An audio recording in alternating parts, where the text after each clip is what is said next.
I think these are beautiful paintings on display here. We must keep applauding the brilliant efforts of all the students. Please keep applauding them.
That was a wonderful display of paintings by the students, and I'm sure the judges would have a hard time to pick up the winners because all of them were very good. Now I request Dr. Amit to kindly come on stage and share.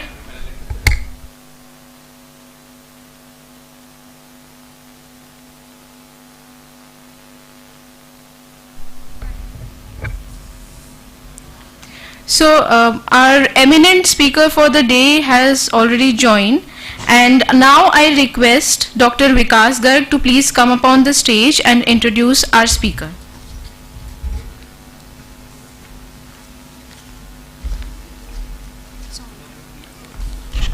Hello. Thank you, madam. Very good afternoon to all of you. Respected Professor Dr. Avinash Kumar Agarwal, renowned academician, IIT Kanpur. Honorable Vice Chancellor Professor Dr. R.C. Kuwadji, Central University of Haryana. Respected Professor Dr. Satish Kumar, Dean School of Life Sciences. Deans, HODs, faculty, staff, and my dear students. Ladies and gentlemen, first of all, I would like to heartily welcome Dr. Avinash Kumar Agarwal, who has been very kind enough to agree our invitation for delivering a talk. Sir, I know how much you are busy in your schedule. We are delighted that you have spared time for us. It is a great honor and pride privilege for me to introduce distinguished speaker Dr. Avinash Kumar Agarwal. Dr. Avinash Kumar Agarwal is working as a professor in the Department of Mechanical Engineering in IIT Kanpur. He did his BTech from Malviya Regional Engineering College, Jaipur, now known as MNIT Jaipur. MTech and PhD from IIT Delhi, and postdoc research from University of Wisconsin, Madison, USA. He is a visiting professor in various universities in South Korea, South Africa, Austria, United Kingdom, etc. He has also worked in various administrative capacities in IIT Kanpur since last 20 years. He has published 207 research papers in referred journals, 24 books, 30 book chapters, 90 research papers in international conference, and 7 policy-based publications. He is having 3 patents in his credit. He has guided 13 PhDs, 44 MTech dissertations, and at present he is guiding 3 PhDs and MTechs. He has completed 25 research projects, and at present he is running current project on design and retrofitment for development of methanol fueled large bore engine for locomotive, marine and power generation application from Department of Science and Technology, New Delhi, for rupees 3.72 crore. For his seminal contribution, he has received more than 18 awards. Among them, most prestigious award is Shanti Savrup Bhatnagar Award for Science and Technology in 2016 given by CSIR, Government of India. And others are like Clarivate Analytics India Research Excellence Citation Award, Engineer MP Baya National Award, NASI Reliance Industries Platinum Jubilee Award, INAE Silver Jubilee Young Engineer Award, Dr. C.V. Raman Young Teachers Award, INSA Young Scientist Award, Career Award for Young Teachers, and many more other awards. He has organized 9 international workshops, conferences, and 18 short-term courses.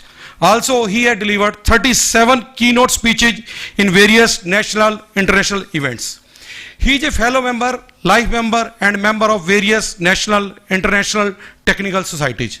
Apart from this, Dr. Agarwal is pioneer in engine research. Right now, he is working in methanol utilization, developing technologies for different types of engine.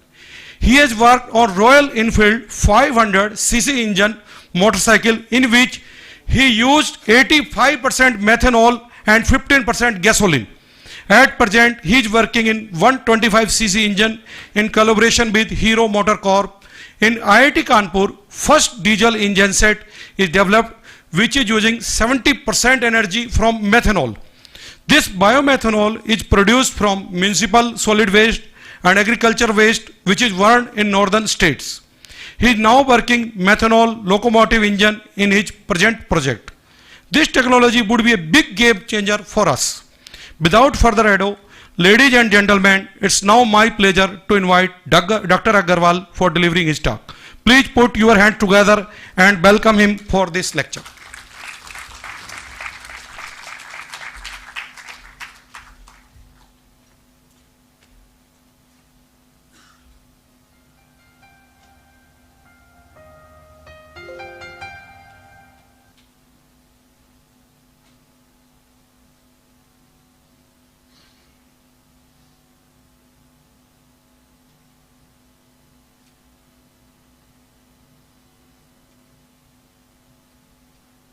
Can you hear me, sir? Am I audible? Sir, yes, sir, you are audible. Okay. Good afternoon to all of you, and thank you very much for inviting me to deliver this talk on the occasion of Science Day. I'm in Delhi right now, and I'm organizing a leadership program for academic leaders, prospective academic leaders, who are going to become vice chancellors and directors of different institutions. So we are in the middle of training them for 2 weeks in India, in Delhi. So it is a pleasure for me to be a part of the celebration in Central University of Haryana. And I would like to acknowledge Dr. Satish Kumar for inviting me to deliver this talk. What I'm going to do is I'm going to take about 35 minutes or maybe 40 minutes in discussing some of my thoughts on methanol economy and introducing to you to what this concept is. And then maybe I will take few questions and wrap up by 2 o'clock. I have been assigned 1 hour slot. So I think if you look at three major concerns that the world faces today, this includes depletion of natural resources such as petroleum, coal, and other resources because they are being consumed at a rate faster than they can be regenerated or restored by nature. And essentially what is happening is that we are taking out from all these resources from below the surface of the earth. We are using them for our energy requirements, and we are putting the carbon dioxide into the atmosphere, which has led to acceleration in global warming. And you can see that all these, phenomena such as what tragedy we experienced in the Himalayas just a couple of weeks ago is because of the accelerated use of underground resources. Now, if you look at the effect of this, all these emissions are also affecting the urban air quality. For example, if you look at the cities in India, many of these cities are highly polluted. In fact, India tops the list of most polluted cities in the world, and this is because of the excessive use of the carbonaceous fuels. I think you have taken the control of my slides and I'm not able to move them.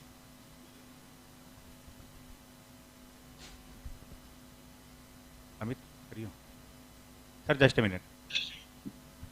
You can leave the control to me so that I can change them. Yes.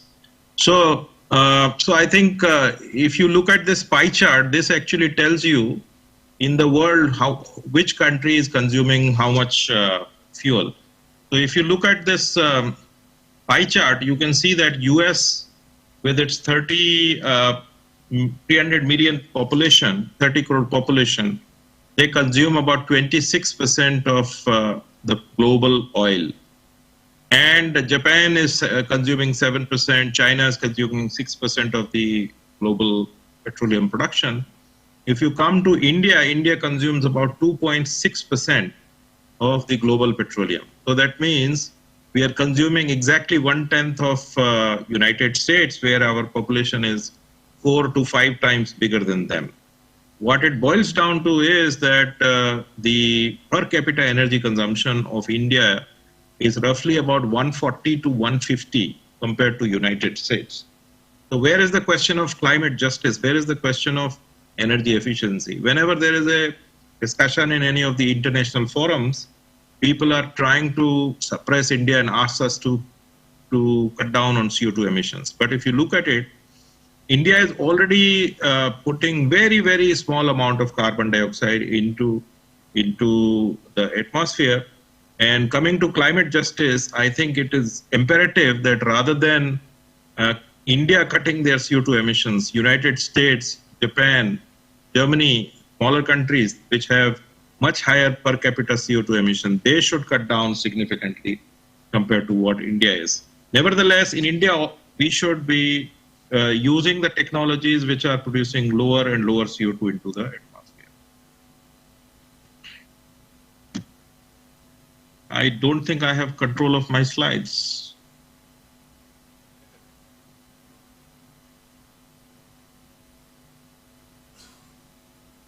can you give the control back to me, because I would like to go with my pace.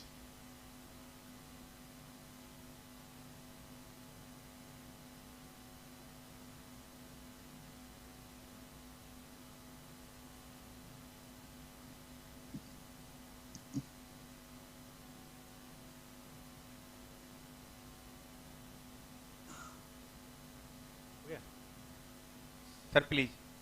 Okay. Yeah, okay. Now it's fine. So if you look at this this chart, this is a chart of energy consumption on the y-axis, and it's a 100-year chart.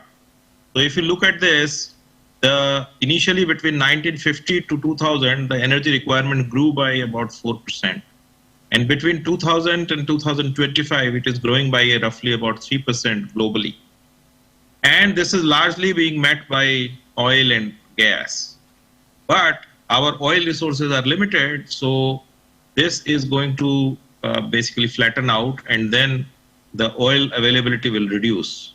But then our demand will keep on increasing, and for meeting this demand, we will have to depend on other sources. For example, we will have to look at gas. So up to between 2025 to 2035, natural gas is something that will quench our thirst for energy. And beyond 2035, we have to go for unconventional sources of energy.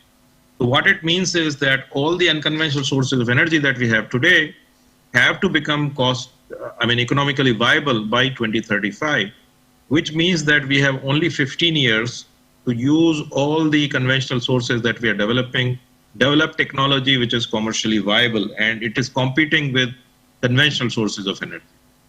Now, if you look at the transport system, it's a very noisy space. When we say transport system, it includes road transport, it includes air transport, marine transport, and rail transport. And you have to look at it, there are a lot of expectations, there is increased demand for mobility, everybody wants to move, everybody wants to go for tourism. So the requirement for traveling per capita per year has gone up, and this trend is going to continue. There are many new technologies coming in, for example, electrical vehicles, for example, biofuels. There are many types of players. Earlier, the vehicles were only made by automotive manufacturers, but now you see that Apple, Google, all these people are also in the race. So IT companies, mobile companies, everybody wants to come into the transportation stage. And then there is a government policy which looks at job creation, which looks at energy, transportation, agriculture. And then, customer demand on top of it is very different. Customer wants that, the vehicle should be efficient, they should be integrated, and they should be sustainable. And then there are other factors. For example, the economy should not be influenced in a negative way. Resources should be available, and so on. So it's a very, very noisy space. And then on top of it, whatever you do, the transport sector has a very severe environmental impact. So all these factors have to be kept in mind. It has a direct impact on the economy and growth.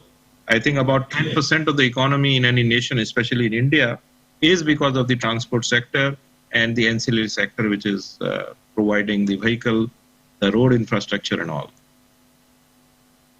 Now, if you look at the new fuel adaptation in any economy, there are 7 factors that are very important, which one has to keep in mind. The first factor is climate impact. What impact the new fuel is going to have on the climate? Second factor is energy efficiency. Third factor is land use efficiency. For example, if you're growing, say, for example, algal biofuel, or for example, solar cells to produce electricity. You have to look at what is the land use efficiency, how much power you can generate per unit land that you're investing in that proposition. You have to look at the potential of the fuel. You have to look at how easily you can convert your vehicles to accept the new fuel. You have to look at the fuel cost and whether the infrastructure is available or not. So these are 7 very, very important factors. And as you know, in last 15, 20 years, there is a plethora of fuels that have come into the market. People are advocating one fuel or the other, for example, methanol, ethanol, biogas, biodiesel, dimethyl ether, hydrogen, and so on. So the list is quite large. So it's a very confused state as to what we should go for. Looking at the outlook for the future, it is certain that the future fuels will be liquid fuels. and they will be made in refineries. And the reason for this is that gasoline and diesel and conventional fuels have very high energy density. No other substance other than nuclear components have so much of energy packed per liter or per kilogram. For example, gasoline and diesel have 30 to 35 megajoule per liter of energy packed in, which is unparalleled. No other chemical has that kind of energy packed in. They are very easy to store, handle, and there is extensive distribution network of which we have more than 100 years of experience, and it's very easy to move from one place to the other. Now, if you look at the projected growth in motorization, this is a 50-year horizon. And if you look at motorization of the rest of the world, see the bottom you have North America. So between 2000 to 2050, not much growth. They are more or less steady because they have roughly about 970 cars per 1,000 people. Almost everybody has one car per person. So it's not going to grow much. So there is not going to be much of new demand. Similarly, in Europe and former US, North America, European Union, so this is more or less flat. So where the growth is going to come from is this zone, which include India, China, and other Asian countries. This is where the motorization is going to happen in next 50 years or so. So currently in India, the penetration of the cars in India is about 20 cars per 1,000 people, and it will grow. So definitely the number of cars in India are going to increase extremely rapidly. And when the number of cars increase, the fuel logistics also increase. Suppose 20 cars become 40 in another 10 years. So your fuel demand is going to go up 2 times. It's twice or even more than twice in next 10 years. So this becomes a logistics nightmare for these countries where the motorization is going to happen very, very rapidly. Now, if you look at some of these fuels that we discussed, so these are the 7 factors which I just discussed, and these are the different fuels. So if you look at it, this is the scale where the darker color says optimal and lighter color says less preferable. So if you look at biodiesel, for example, vehicle adjustment required is minimum, but fuel potential and land use efficiency is very poor. So you can see this is the potential. This is for synthetic diesel. So if you review this matrix, you will find that electricity is good in 4 parameters, actually 5 parameters, but in vehicle adjustment and fuel infrastructure, it is very, very poor. And if you look at dimethyl ether and methanol, more or less all the 7 factors are quite positive. Fuel infrastructure is something that needs to be developed, but other 6 parameters look to be positive. So one can conclude that from this table, dimethyl ether and methanol make too much of sense for a country like India. Now, I would just like to briefly spend 5 minutes on electric vehicles and the challenges that they pose to our economy, to our petrochemical industry, and so on. Now, if you look at this, the advantages, I would not even say advantages, this is perceived advantages or marketed advantages of electric vehicles. The first thing that is told to us by the promoters of electric vehicles is that they are carbon neutral. They don't produce any noise, so they are less noise pollution. And their energy efficiency is 59 to 60% from grid power to wheel. And poor cousins, IC engine cousins are 28 to 35%. That's why people say that they are better than IC engines. Their cost of charging is less. They have performance benefits. They have smooth operation, strong acceleration, less maintenance because there are only 20 parts compared to 2,000 parts in an IC engine vehicle, and so on. And they reduce our dependence on the energy. So now, if we critically analyze this part, we have to look at all these claims made by the EV enthusiast and review them. For example, when they say carbon neutral, in this country, 85% of the electricity comes from burning coal. And we know the efficiency of our coal power plants is 20, 25%, 30%. When you multiply this number with the grid power to power at wheels, this efficiency falls down to about 70% or 15%, which is much less compared to IC engine efficiency. Now, the best IC engines that are available we are talking of 50 to 54% efficiency. Of course, they are currently not in the market. It will take some time before they are really brought into the market. Cost of charging is less, definitely, but when you include the cost of battery, the per kilometer running cost, and that's what matters at the end of the day to the customer, per kilometer running cost is at least 50% to 60% higher compared to IC engine vehicles. And maintenance, I would say that maintenance requirement in IC engines is very less. Nowadays, if you buy the car and you just have, if you service it regularly, after a year, you don't really have to invest too much in maintenance. They are pretty evolved and stable technologies. If you look at the challenges of the battery electric vehicles, they require very large battery. So if you have a car with a 300 or 400 kilometer range, you can't carry too much of baggage. I mean, if there are 4 people sitting in the car, the acceleration will be very, very slow. Charging times are very, very large. It's a high initial cost, and because of the high initial cost, now the electric vehicle suppliers in India are selling the cars without the batteries, so that they can deceive the customers, and the customer has to buy the car and battery separately. You end up paying 2 times or 3 times more. Battery life is 3 to 5 years. They claim some companies are giving 8 years warranty. I'm not sure how they're going to do. This phone, lithium-ion batteries, they are the same technology goes into the market, and all of us know that once we buy a phone, the charging stays for 1 day in the beginning, and after 6 months, the charging is not even halfway. Same technology is there in the battery electric vehicles, so the claims about battery life is anybody's guess. Consumer acceptance is just not there in India, because in India, people are worried about the cost per kilometer. Kitna deti hai? That is the slogan that we have, that we have been listening since our childhood, and that's very important for the Indian psyche. Grid integration is a big problem. You have a colony. Suppose you have a colony and you decide that 100 people are going to buy the electric vehicle. Each electric vehicle requires a 15 kilowatt connection. In houses, we don't take more than 2 or 3 kilowatt connections. So first of all, you have to take a larger connection. And then if 100 people in your community buy electric vehicles, I'm sure you have to change all the transformers on the lines. Your grid will collapse if a large number of vehicles are charged at one point in time. And nobody has really worked very actively on this. And this is really a gray area. Just to give you an example of energy efficient equivalency, for example, if you take gasoline petrol, that means 1 gallon, about 4 liters, it contains 135 megajoules of energy. If you want to store the same energy, 135 megajoule, in a battery electric vehicle, the weight of the batteries is going to be 340 kg, and the volume is going to be 54 gallon, compared to 2.7 kg weight of the gasoline and 1 gallon volume of gasoline. So you can compare. These are straight numbers. I don't need to say anything. You will have to invest a lot of energy in carrying the battery itself, and that will not give you any advantage. Your weight carrying capacity will be very, very low.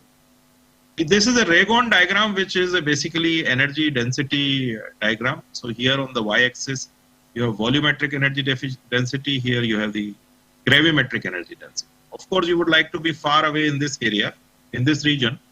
You would like to have fuel which have very high volumetric energy density as well as very high gravimetric energy efficiency. And if you look at it, these are the places. For example, you have this gas here, LPG here. This is CNG. CNG has very low volumetric efficiency, high gravimetric efficiency. These are wood and bitumen and coal.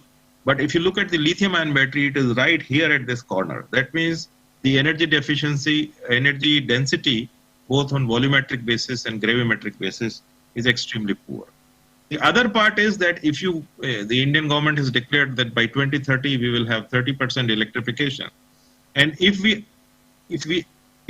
try to do that, the battery waste will be 50%. This is up to 2030. 50% of the battery waste will be, hazardous waste will be battery.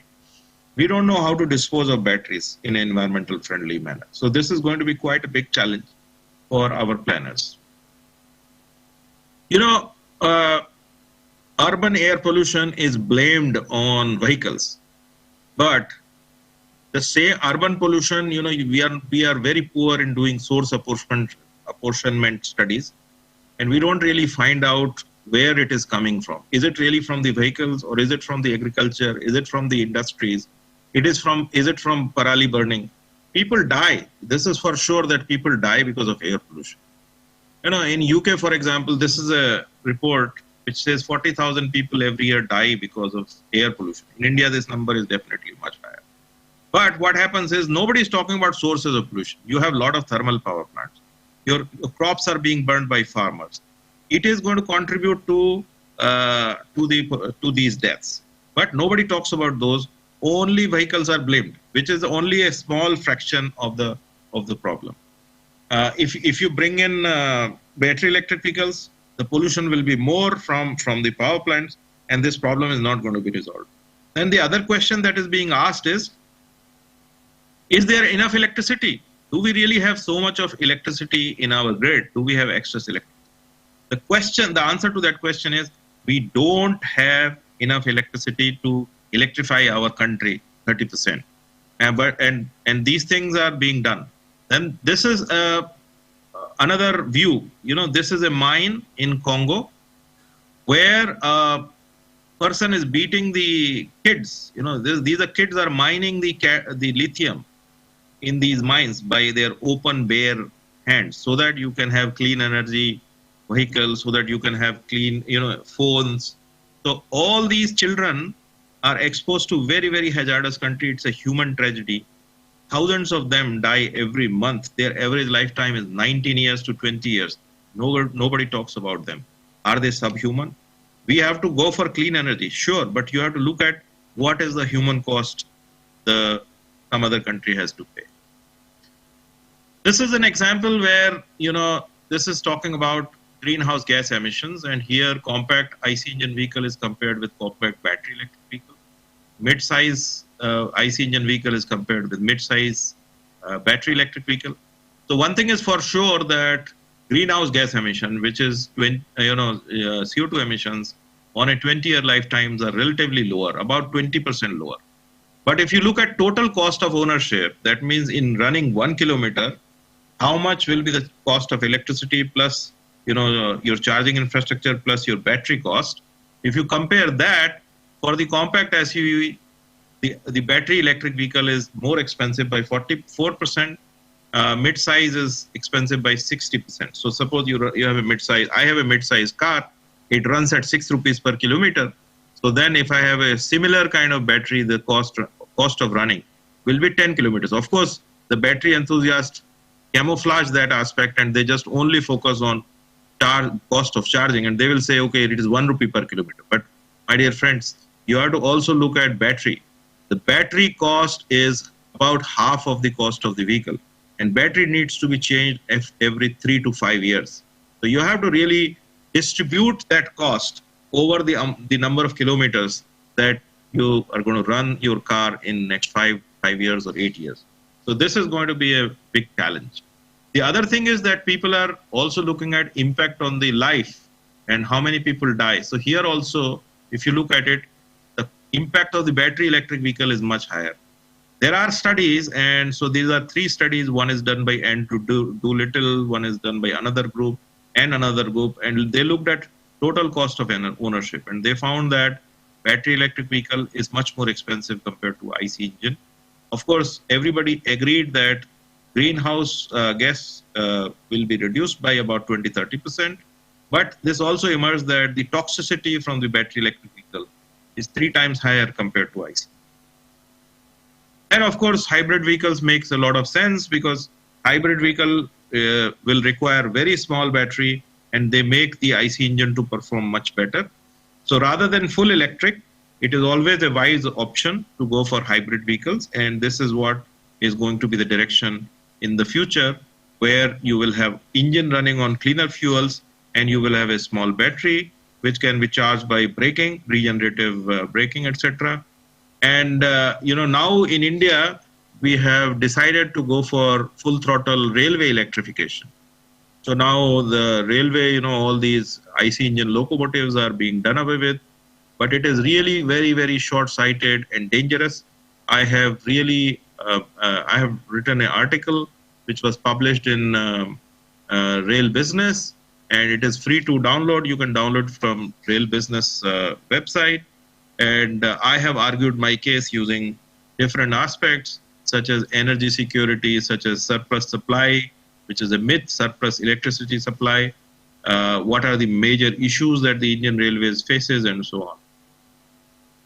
Even a country like China, there was a conference in Stanford University, and some Chinese presented China's plan to actually, they call it freedom fuel, just like hydrogen. So they are going full throttle hydrogen and dimethyl ether. And their idea is that today, they are going to convert high ash coal and whatever, spare low value of biomass you have, you basically convert them into methanol, and you first deploy them in 2020, and then for next 20 years, this coal as a feedstock should be replaced by biomass and natural gas. So natural gas and biomass will be making methanol. So this kind of a deployment can take place by 2040, and by 2050 this can be mass deployed, and at the end of the day, 2070, even this biomass will be done away with. And what they are going to do is they are going to capture the carbon dioxide from the atmosphere, use renewable electricity by photovoltaic or by wind, and then use the water, split water into hydrogen, capture the carbon dioxide from the atmosphere, and make methanol. This is called liquid sunshine or green methanol. And by 2070, 50 years down the line, they are going to mass deploy this system. And in fact, their idea is that by 2070, the entire energy requirement will be met by absorbing the CO2 from the atmosphere, converting into methanol using renewable electricity. So you are essentially doing reverse greenhouse effect. You are drawing the carbon dioxide. And so this is the plan, and this is the vision, which is, I think we should have something similar in India. Now, if you look at the properties of the conventional fuel, so here I have compared the cases with methanol, ethanol, gasoline, and diesel. And one of the very, very important points here is that methanol has lower heating number. So you will require more volumes and mass of the fuel. Of course, it is 50% oxygen. That's the reason. What you can also see here is that latent heat of vaporization is also high. That means vaporizing them is going to be challenged. But what is interesting is to look at the octane number. This is 106. So that means methanol and ethanol both are excellent SI engine fuels. Okay, here different fuels are compared. Here biomass is compared with alcohols, hydrogen, and battery. So you can see that this is all green. So alcohols, either ethanol or methanol, are very, very environment friendly and very good compared to battery and electrification, which is all very, very poor. Unfortunately marketed because of the business reasons. I have done back of the paper calculations, and this 30% electrification target is creating a new business opportunity of about 500,000 crores in next 10 years. That means new business of 50,000 crore every year. So this has nothing really to do with environment, because there is no environmental protection whatsoever from the battery electric vehicles. It is just business. And that is what is being proposed. Government has been convinced about it, and we are going full throttle, which is so unfortunate.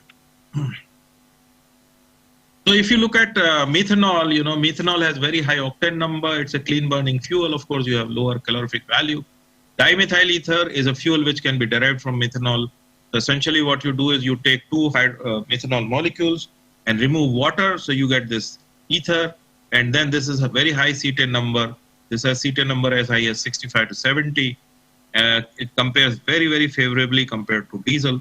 And then it's a very good LPG and LNG substitute. And this is being promoted as a drop-in fuel, or it can be blended, and there are many, many ways by which you can use it in our economy. Limitations of the methanol include a lower heating value. So as I said in the beginning, you have about half the heating value compared to gasoline and diesel. So you require a larger tank, or if you use the same tank, the range will be less. They are likely to produce more formaldehyde emissions compared to gasoline, but that's not a problem, because in Euro 6 vehicles, you have a very, very effective catalytic converter. So at the end of the day, nothing really goes out of the tailpipe.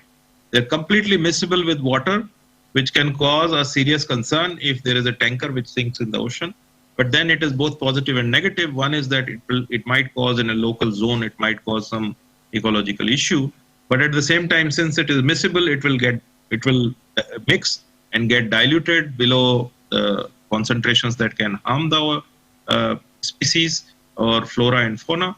And so this is something which is a concern and not so such a big concern both. It could be corrosive, more corrosive to copper containing parts, brass parts, aluminum parts, but these are all engineering challenges, simple engineering challenges, and we have solutions for them. It can damage fuel lines, so some tanks, gaskets, etc. So these are routine things. They have some problem, but it can be really, it's not a showstopper.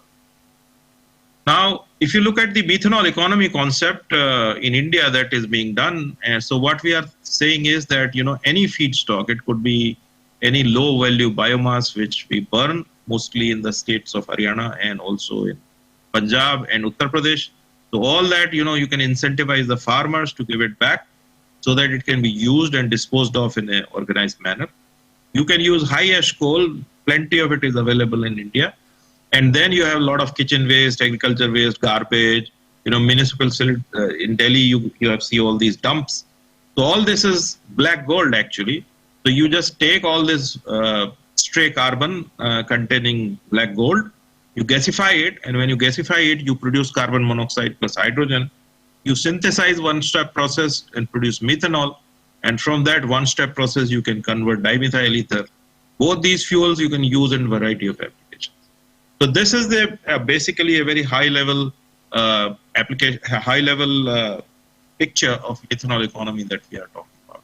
You can use the methanol and DME in different ways, in combination with different fuels. Even 100% can be used. You can blend it, and so on. And technologies are available to use them in any way you like.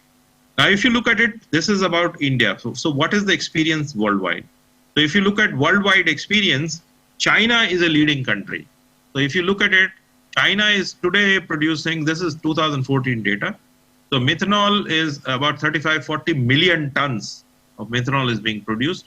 Then DME is being produced, CTL is being produced, coal to liquid. And just to put things in perspective, in India we consume about 200 million tons, and they are producing in 2040 about 40 million tons. So now, of course, these numbers are much higher. So this China is having, it's a coal country, so they are using their high value coal. And all these pictures of the vehicles and the engine that you see, these are all running on methanol. More than 2 million vehicles, cars, buses, trucks, they are flying on methanol. And unlike India, where government is trying to promote methanol, in China, nobody is promoting. China only economics is promoting, because methanol on a per kilometer basis is 40% cheaper compared to diesel and petrol. So people who are running taxi, they want to run their vehicles on methanol, because it's cheaper to run. Now this just shows that in the China M15, M30, there are different states. You can see all over China, different blends of methanol are sold commercially by private oil distributors. Government does not support it, but still it's a hot cake. People use it because of the economy. And then, in this figure, you can see that Russia, China, US, Australia, there are many places where methanol and DME is being looked at. In Sweden, there is a big plant which converts 1,000 tons of wood biomass per day into 4 lakh liters of biomethanol per day. And it is in Värmlands, Methanol AB. In Iceland, there is a plant which is named in the honor of Professor George Ola from University of Southern California. It's a George Ola plant in Swaratsengi, which is first plant, largest plant, which actually absorbs carbon dioxide from the atmosphere and converts into methanol. So their capacity to produce about 5 million liters of methanol per year, and they actually absorb 5.5 thousand tons of CO2 from the atmosphere per year as well. In Edmonton in Canada, what they have done is that this plant actually accepts the municipal solid waste from the city. So city gives them their garbage, and also they charge tipping fee. That means they will accept the garbage, but the city has to also pay some money. Now this wastage or the municipal solid waste is then processed and converted into methanol. So about 4 lakh liters of biomethanol is being produced in this plant. And that way, you not only dispose of your waste, you also produce fuel, and this is a profit-making plant. And this is the situation in India, where we have mountains. Whenever you come from Haryana to Delhi, you will see this mountain with lot of fires raging on and so on. So every city in India, unfortunately, has such a scene, and it's such an environmental disaster. It's really a black gold, and we should make effort to convert all this black gold into liquid gold, which is methanol, and use it for energy purposes, and remove this awful sight that every city in India has. So as far as the technology is concerned, the technology is being developed by Department of Science and Technology. We have IIT Delhi working on R&D scale unit. With Thermex, they are putting up a pilot plant in Pune, and then they are going to put up a demo plant of 100 tons per day, and finally a commercial plant of 1,500 to 5,000 tons per day plant. And this is the plan. So I think the 100 ton per day is under installation, and this 1,500 tons per day plant will be demonstrated in 2023. This just shows the cost economics. Before the taxes, the capex and opex of methanol production comes out to be about 14 rupees 35 paisa per kilogram, not per liter. Per liter will be even cheaper than this, because the density is about 0.835 or something. So India has very high ash content, and if you produce from the high ash coal, which is sold very cheaply, you can produce at about 14-15 rupees per kilogram. And if you put 28% GST, even then, and if you take half the calorific value, even then, the cost of energy per megajoule basis will be 40 rupees. This is a plant in Washim in Maharashtra, which is being converted to get some experience. And existing gasification plant is being modified to methanol, and then it will take RDF. And then I will not go into details, but there are processes, for example, for producing syngas, then from syngas to produce methanol, and then you have to do the stoichiometry correction, what kind of catalyst you need. All this is, there are standard processes. Coal to syngas processes can be licensed by a lot of these foreign companies. Syngas to methanol can be licensed by these companies. So all these technologies are really available for a commercial scale production of methanol. And then you can have different, this just tells you what kind of temperatures and pressures are required for gasification in fixed bed gasifier or moving bed gasifiers. And then you get methanol, which is having a high octane number. It has higher latent heat of vaporization. It has higher auto-ignition temperature, better fuel conversion efficiency, does not knock, the vehicle does not knock, and so on. So if you want to design the vehicles running on it, these are the 4 factors that you have to keep in mind. First thing you have to do is, you have to design a fuel injection equipment, which remains a big challenge for methanol and DMA both. Then you have to look at the spray and how the fuel can be automized. Then you have to develop the combustion characterization and reduce the emissions and come within the emission norms. So this is the development cycle. If you want to adopt the methanol economy in India, we have to look at engine development, we have to do combustion optimization, emission development and certification, then component refinement, cost reduction, reliability demonstration of methanol vehicles, fuel infrastructure development, fuel certification regulations, and then infrastructure for fuel, and then increasing the efficiency in everything. The major challenge that remains in the path of methanol economy is that there is lack of public awareness. People are not aware of what is this concept of methanol economy. There is no lobbying group. In India, we believe in lobbying. For petroleum products, there is petroleum lobby. And for methanol, there is no lobby. There is no business association which is really backing, as they should be doing, but there is none. Initially, to produce methanol at a commercial scale, there's high capital investment that is required, and people have to be convinced that this is going to be a profit-making venture.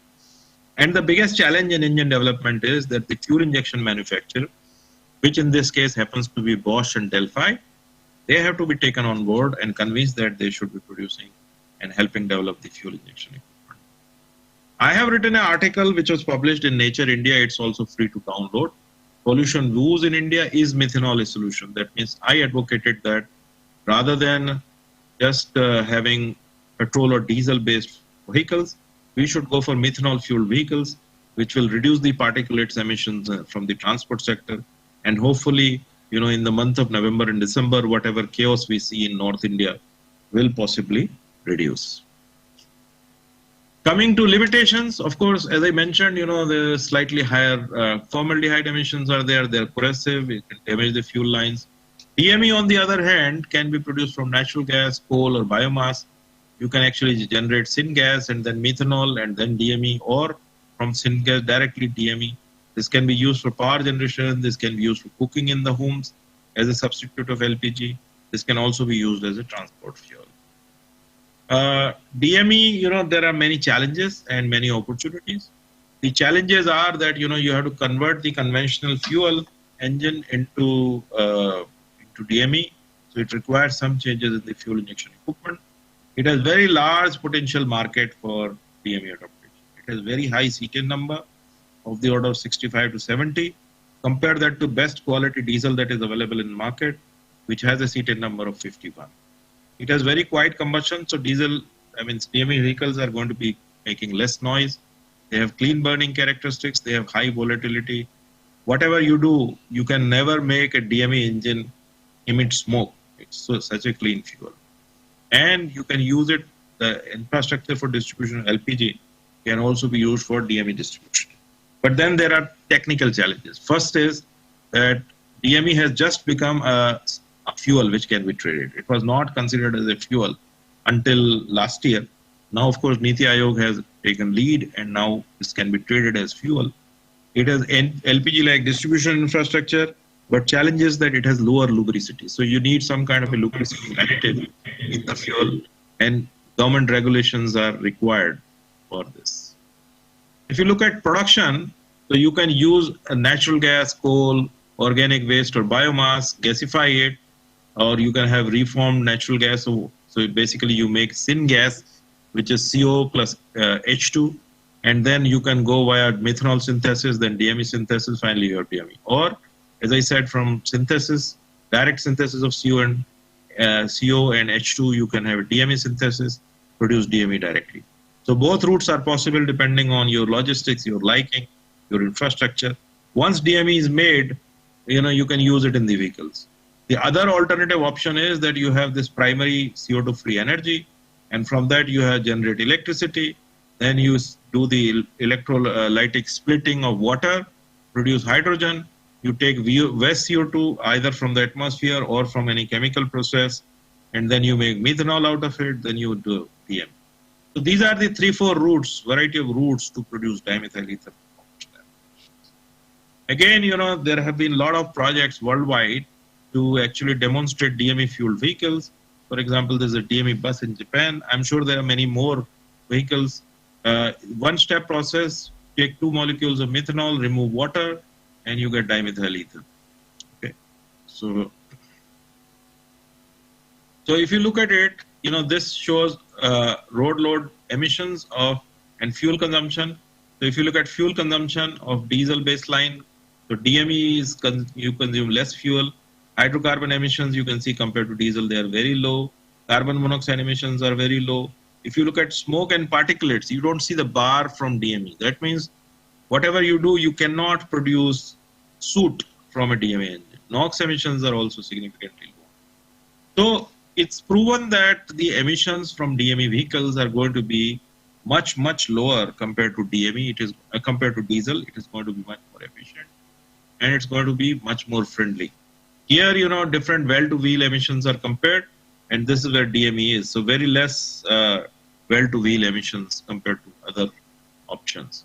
But the challenges here are that, there could be a leakage problem because it has very low viscosity. So fuel injection pump, fuel injector, there could be an issue of leakage. But it's a technical problem that is solvable. Lubrication issue, the lubrication of the DME is very poor, and the fuel itself does not lubricate. So you have to add some kind of additives. And then storage, you require twice the tank compared to LPG, because LPG does not have oxygen. DME has oxygen, so its mass basis energy density is less, and volume based energy density is less. Now I'll just share with you that this ship that you see, it's a Stena Line ship. This is the largest ship which runs on methanol and there's a lot of scope for methanol in marine sector. So here, if you choose a marine fuel, there are technical criteria, there are economic criteria, there are environment criteria, and then there are logistical criteria. And methanol actually runs favorably in all these aspects. Then, one has to look at legislations, cost, availability, policy on NOx reduction, policy on CO2 reduction, policy on freight rates, policy on taxes, sulfur reduction, and then, ship operator challenges. If you produce hydrocarbon or natural gas, and then you convert this into LPG or LNG, and then you run your ship, this is going to be, the distribution of the LNG is going to be quite challenging, because you will have to have cryogenic temperatures of the order of minus 200 degrees centigrade. But if you convert this methane into methanol, the distribution will be very cheap, and you will be able to have ship operations in a much more economical manner.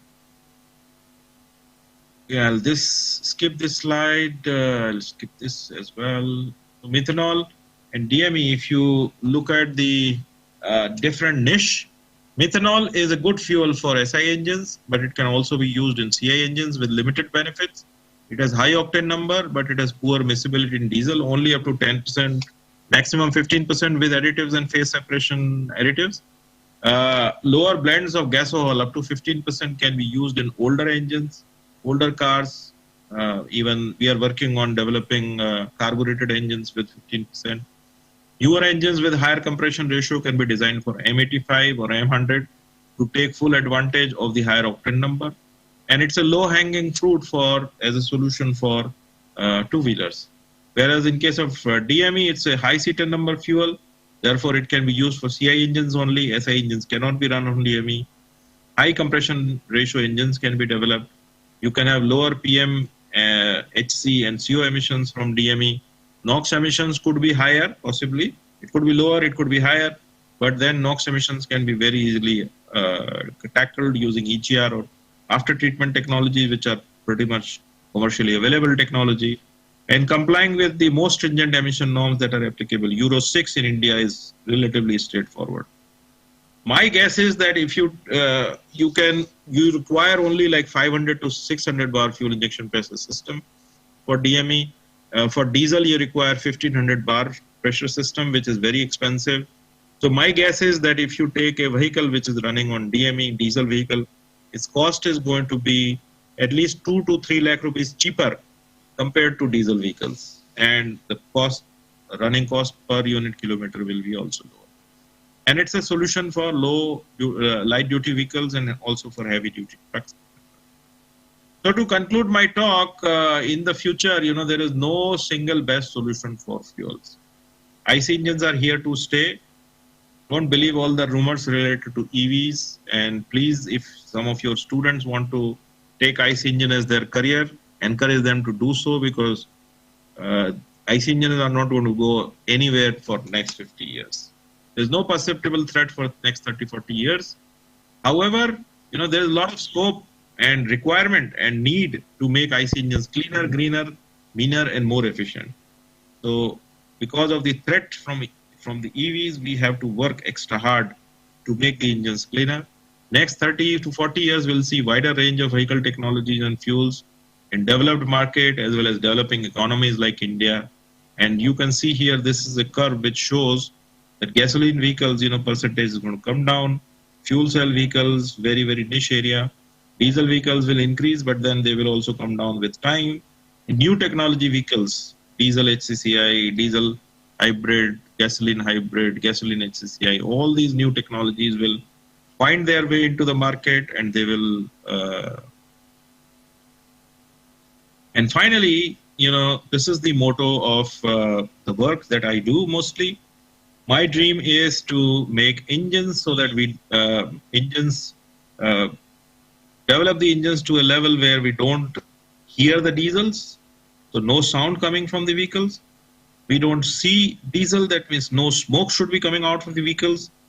There should be no smell coming out from the tailpipe of the vehicle. So that's the final slide that I have. Thank you very much. This is my email ID. If there are any questions, you can ask me. We have about 5 to 7 minutes to take questions. And if there are any questions still left, please feel free to send me an email. Thank you very much. Thank you, sir. We can take some questions from the audience if you have, and then we'll pass on the mic. Some Yes. quick questions. Yes. Yep. Can you pass on the mic? Yeah. Just concentrate on the questions and no statements, please.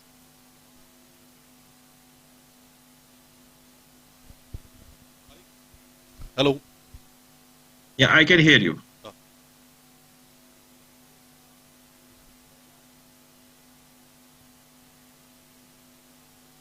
Hello. Yeah. Is it audible? Yeah. Yeah, now it is audible. Thank you, sir. So how about planning on the solar energy? Like, China who's doing it on for, let's say it's a 2070. Why don't we, India, think of solar energy as a great source of energy resource? Solar energy, there are big plans that government of India has. But the problem with solar energy is that solar energy is available at the time when we have lowest demand. Okay. So at the afternoon when the sun comes, we have the lowest demand. Okay. And then when we need the solar energy, the energy is not available in the evening. So in order for solar energy to become accessible, we will require large storage. Now this large storage has to be economical. Again, where do you store? If you store the solar energy in methanol, you convert into methanol, that's fine. But if you want to store the solar energy in the form of electricity and have large battery storage, this is going to be quite a challenge, because the moment you bring in battery, the cost of the battery still is $200 per kilowatt hour. And it's not going to go down. It used to be $1,000 per kilowatt hour. In India, we don't have even 5 grams of lithium and cobalt resources. We can go for solar energy, but then rather than importing petroleum, we have to depend on China for importing lithium, nickel, and cobalt. There are no large-scale battery production facilities. But for methanol, the threat Tesla is going to put some factories for battery production, but there is no resource as such for lithium-ion battery production. Thank you, sir. But the threat is for methanol is the formaldehyde formation, sir. So emission of formaldehyde, so that would be another. It's really not a problem. You should not get unnecessarily alarmed by that statement. Okay. It's in ppm levels, and what happens is that even if it is produced in the tailpipe, now for meeting Euro 6, we are putting catalytic converter. So catalytic converter converts all the hydrocarbons, including the ppm formaldehyde that is being made, and it neutralizes before the exhaust goes out. So it really is not really such a big threat in the modern engines where effective catalytic converters are fitted. But if you want to use it in an old car, which is Euro 1 or Euro 2, 20 years old car, and you have formaldehyde, of course, some emissions of the formaldehyde will come out. But then these are transition times. Methanol otherwise makes a lot of sense. Thank you, sir. Hello. Yeah. Good afternoon, Professor Agrawal. I am Dr. Good Deepak Pant. Welcome to Central City, Haryana. I have a little query. In fact, how one can design to control knocking in terms of oxygenated fuel? Means how you can modify an engine in terms of oxygenated fuel like methanol or certain ethers likewise, because I think knocking is the challenge. Yeah, Professor Pant, the thing is that I told you that, methanol has higher octane number. It has an octane number which is roughly about 105, 106. So that means when we put in the engines, there will be less knocking compared to petrol. If a petrol engine does not knock with methanol, it will not knock at all. What we need to do is we need to take advantage of higher knocking. So that means we have to increase the compression ratio of the engine.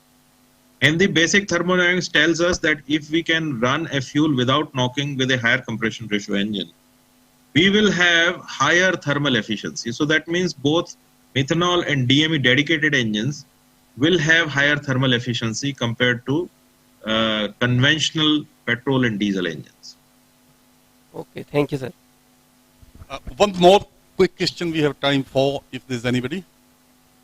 Yeah, last one. Sir, we are using the ethanol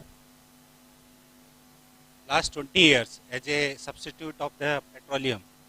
So my question You is, are not audible. Can you repeat the question, please? sir, we are using the ethanol blended with the petroleum fuel last 20 years. In last 20 years, we are only success by the 20%. So if you take this methanol as a substitute or as a whole, so what will be the 20 years prospects of this methanol in terms of the fuel? You are asking me that we are using ethanol for 20 years and it has reached only 15% level. Yes. Is that what you are asking? Yes, sir. Yes, sir. Yeah, so, it's a big problem. The problem is that ethanol has to be produced from edible sources. You use either, cane or beetroot or something to produce ethanol. So that means its production is directly linked to agriculture. It requires a lot of land. It requires a lot of water. And therefore, it is environmentally not sustainable. It requires, per kilowatt, per megajoule production requires lot more space, lot more land, lot more water. That's why it doesn't make sense. It's only because, sugar prices were dropping, and because of the political reasons, the government of India decided that, okay, instead of diverting the sugar cane to produce sugar, let's divert it to make ethanol, and that's how this whole thing. Now, when you talk about methanol, you don't require any land at all. You are using all the parali. You have to grow the crop. Whatever is left out, you are anyway going to burn it. You just collect it and you gasify it and convert into carbon monoxide plus hydrocarbon. Similarly, you can use your city waste. You don't require any land to grow city waste. You don't even require water to grow waste material for producing the methanol. Similarly, high ash coal. I'll give you just some numbers. India is sitting on 350 billion tons of coal. And out of this, our coal that we can use it roughly about 70 billion tons. We use about 400 million tons every year. That means the 70 billion that we have usable coal is going to take us for 200 years. What about the 80% that is left? 280 billion? There is no use because it is high ash. Now this high ash coal can be converted into methanol, and practically you have an infinite source of methanol production. Even if you don't use parali, or even if you don't use your municipal solid waste, and you have an practically inexhaustible source of energy for at least 10 next generations. So there is a difference, fundamental difference in the way you produce methanol and the way you produce ethanol. And I think using stray carbon to produce methanol will be making a lot of sense in going forward for our country. Thank you. Those who are connected online may please forward their queries through chat, and we will arrange that they are answered by Professor Agrawal. And Surely. now it is time to profusely thank Professor Agrawal. And it was, in fact, it is his lunch time, and that's what time he could find for this talk, because he's organizing another meeting and he has come out of that during his lunch time. We really, really appreciate Professor Agrawal, and your talk Thank you, was sir. very informative, and we really appreciate. And our Vice Chancellor, Professor Kuhad, has joined just now, and I will request him to say hello to you before you just go offline.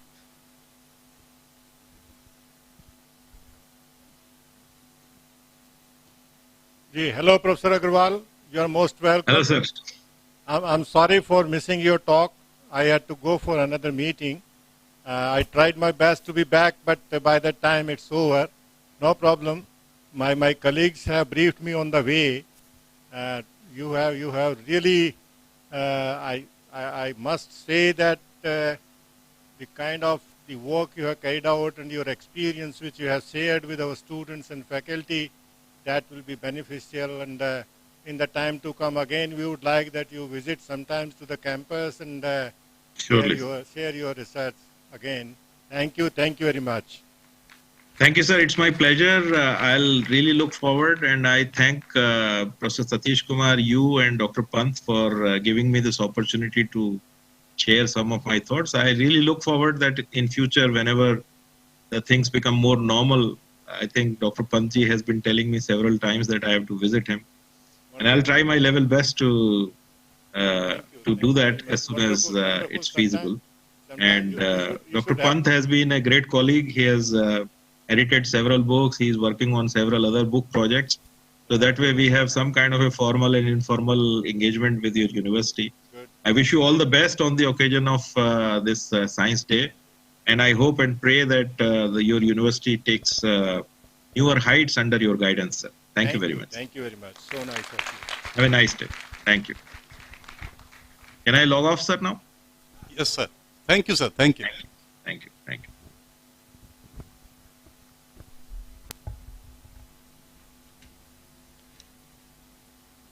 I think that was a very insightful lecture. Indeed, we need some sustainable solutions real soon so that we can meet the energy demands that are growing in leaps and bounds. And I think now we understand that methanol is one of the answers. I hope this message also permeates our young minds so that they take up such research questions in future. Now I invite Professor Satish Kumar to introduce our next speaker. Friends, it's really pleasure to welcome Professor Bruce Whitelaw. He is also an engineer, but a slightly different kind of engineer, genetic engineer. He is currently interim director of the famous Roslin Institute, and we all know in the morning I hinted that where the dolly was made. His research career, nearly 4 decades, and has recently culminated in producing genetically engineered livestock to resist viral infections. He did both his undergraduate and postgraduate studies in Scotland and University of Edinburgh and Glasgow. So he's a true Scottish gentleman, by the way, Edinburgh and Glasgow. From his time as a PhD student, he has been excited about how to manipulate DNA or engineer DNA. His early work focused on cell culture, but he quickly moved to engineer animals. He is driven to see the technology help society through enhancing farm animal health, welfare, and productivity.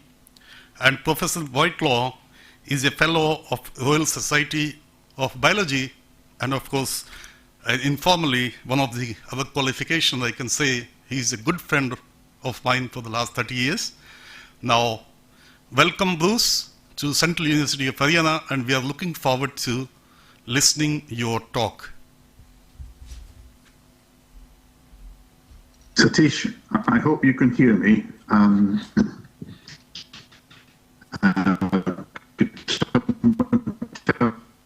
Tell me my live.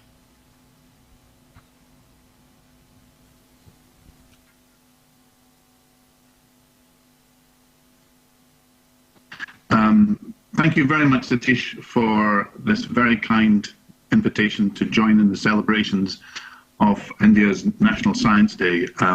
It is a shame in these current situations where we have to resort to remote messaging. I would much rather be there in person and actually see your university and experience the enthusiasm of the students and the culture that you have there.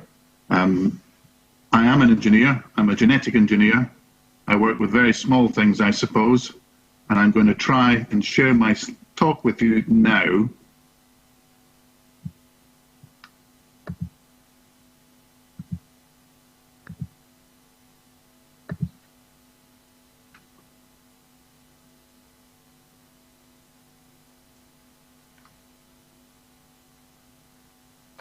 I hope that's it coming through.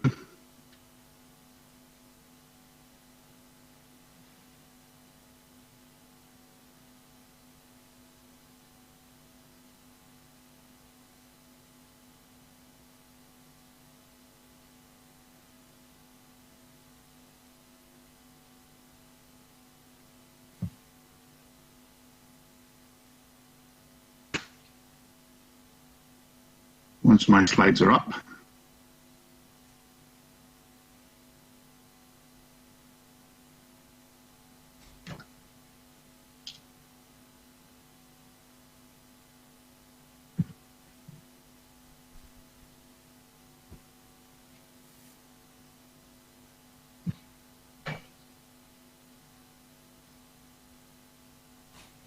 Bruce, if you are able to hear me, if you can send your slides Can you here. see my slides?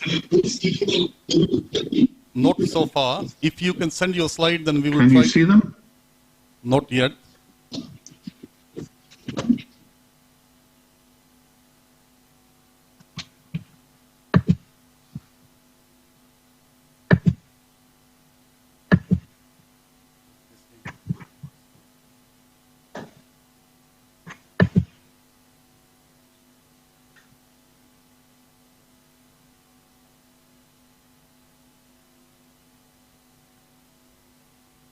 I think your connection is slow. If you can mail your slides quickly, then we will try to upload from here, and then you can be there from on audio.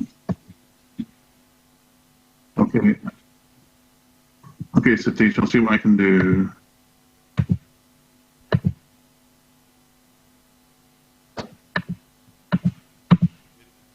It's my attempt to share the slides seems to have completely hung up my computer at the minute, and I'm not getting access to change things.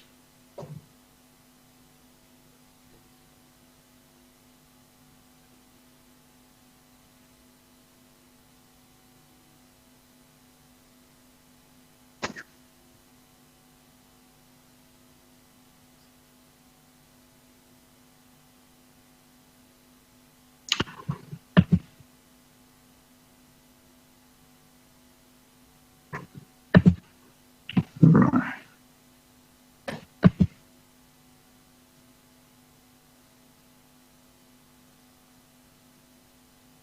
So at the minute, Satish is not letting me close down my sharing option.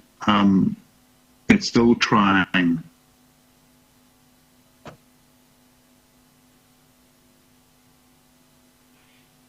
Try putting off your video. That may help.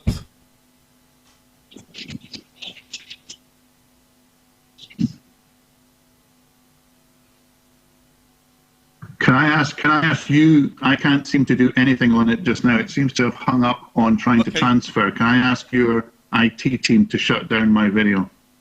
Okay. इनको shut down करिए.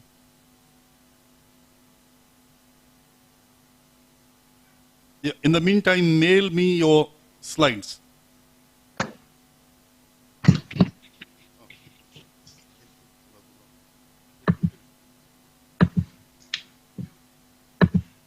I think you'll find it's too big a file, but I will try.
please bear with us for some time.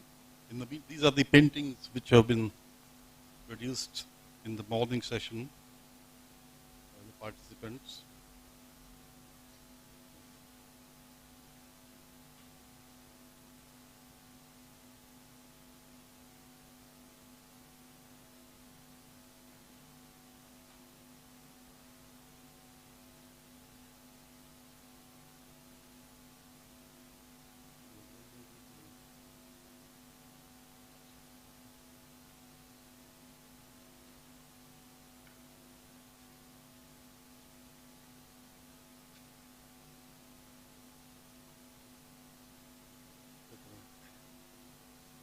Right with you.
While we are trying to connect with Professor Whitelaw, I would like to invite Dr. Amit, who has been among the panel of the judges who judged the painting competition. Sir, since you were not here, we had earlier played all the paintings for the audience, and now we are replaying them. So, Dr. Amit, please share your remarks about the paintings.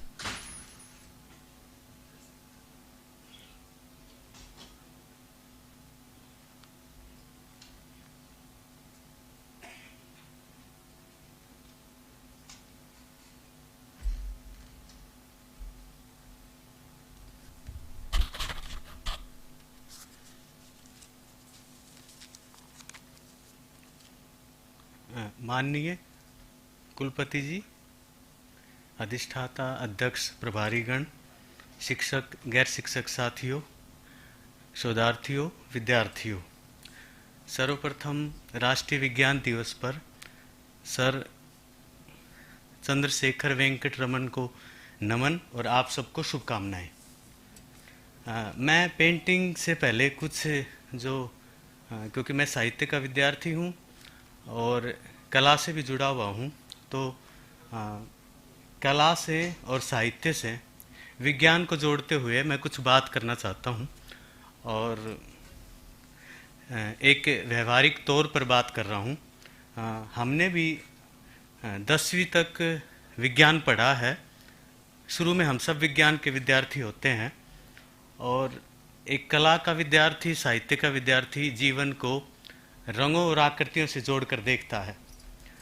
हमें याद है जब, क्योंकि विज्ञान की बात करते हैं, तो वो चित्र हमने भी बनाया है जिसमें फूल के जो भाग होते हैं, एक तरफ स्त्री केसर होता है, दूसरी तरफ पुंकेसर होता है, उसका वर्तिकाग्र होता है, वर्तिका होती है, बाह्य दल होता है। हमने वो चित्र भी बनाया है जिसमें मोमबत्ती की ज्वाला के 4 भाग होते हैं, जिसमें एक अदीप्त क्षेत्र होता है, एक मध्य दीप्त होता है, एक सबसे गर्म होता है, एक ऐसा होता है जो गर्म नहीं होता। हमने वो चित्र भी बनाए हैं जिसमें परख नलियाँ होती थी। विद्यालय में प्रयोग तो नहीं करवाए जाते थे, लेकिन तमाम जो प्रयोग हैं कार्बन डाइऑक्साइड का, और मैं 10 मिनट तो चाहूँगा जी। तो सर आपकी अनुमति हो तो कुलपति सर जी जी जी। तो प्रयोगशालाएं पे हमने सब प्रयोग किए थे। कार्बन डाइऑक्साइड गैस हमने उन्हीं चित्रों के माध्यम से बनाई थी, ऑक्सीजन वगैरह सब, प्रकृति चित्र, प्रकाश संश्लेषण, चंद्र ग्रहण, सूर्य ग्रहण। देखें तो विज्ञान का बहुत ऋण है हम पर। मैं एक साहित्य का विद्यार्थी और कला का विद्यार्थी होने के नाते कह रहा हूँ। आप ही ने बताया था हमें कि पौधे हरे क्यों हैं, क्लोरोफिल कार्बन क्या होता है, हरा रंग हरा क्यों होता है और लाल रंग लाल क्यों है। प्रकृति ने हमें सिर्फ 3 रंग दिए थे जिनको हम प्राथमिक रंग कहते हैं, जिसमें लाल, पीला, नीला। ये विज्ञान ने ही हमें बताया कि इनसे द्वितीयक और तृतीयक रंग भी बन सकते हैं। जैसे आप लाल पीले को मिलाओगे तो नारंगी रंग हो जाएगा, लाल और नीले को मिलाओगे तो बैंगनी हो जाएगा, और पीले नीले को मिलाओगे तो हरा रंग हो जाएगा।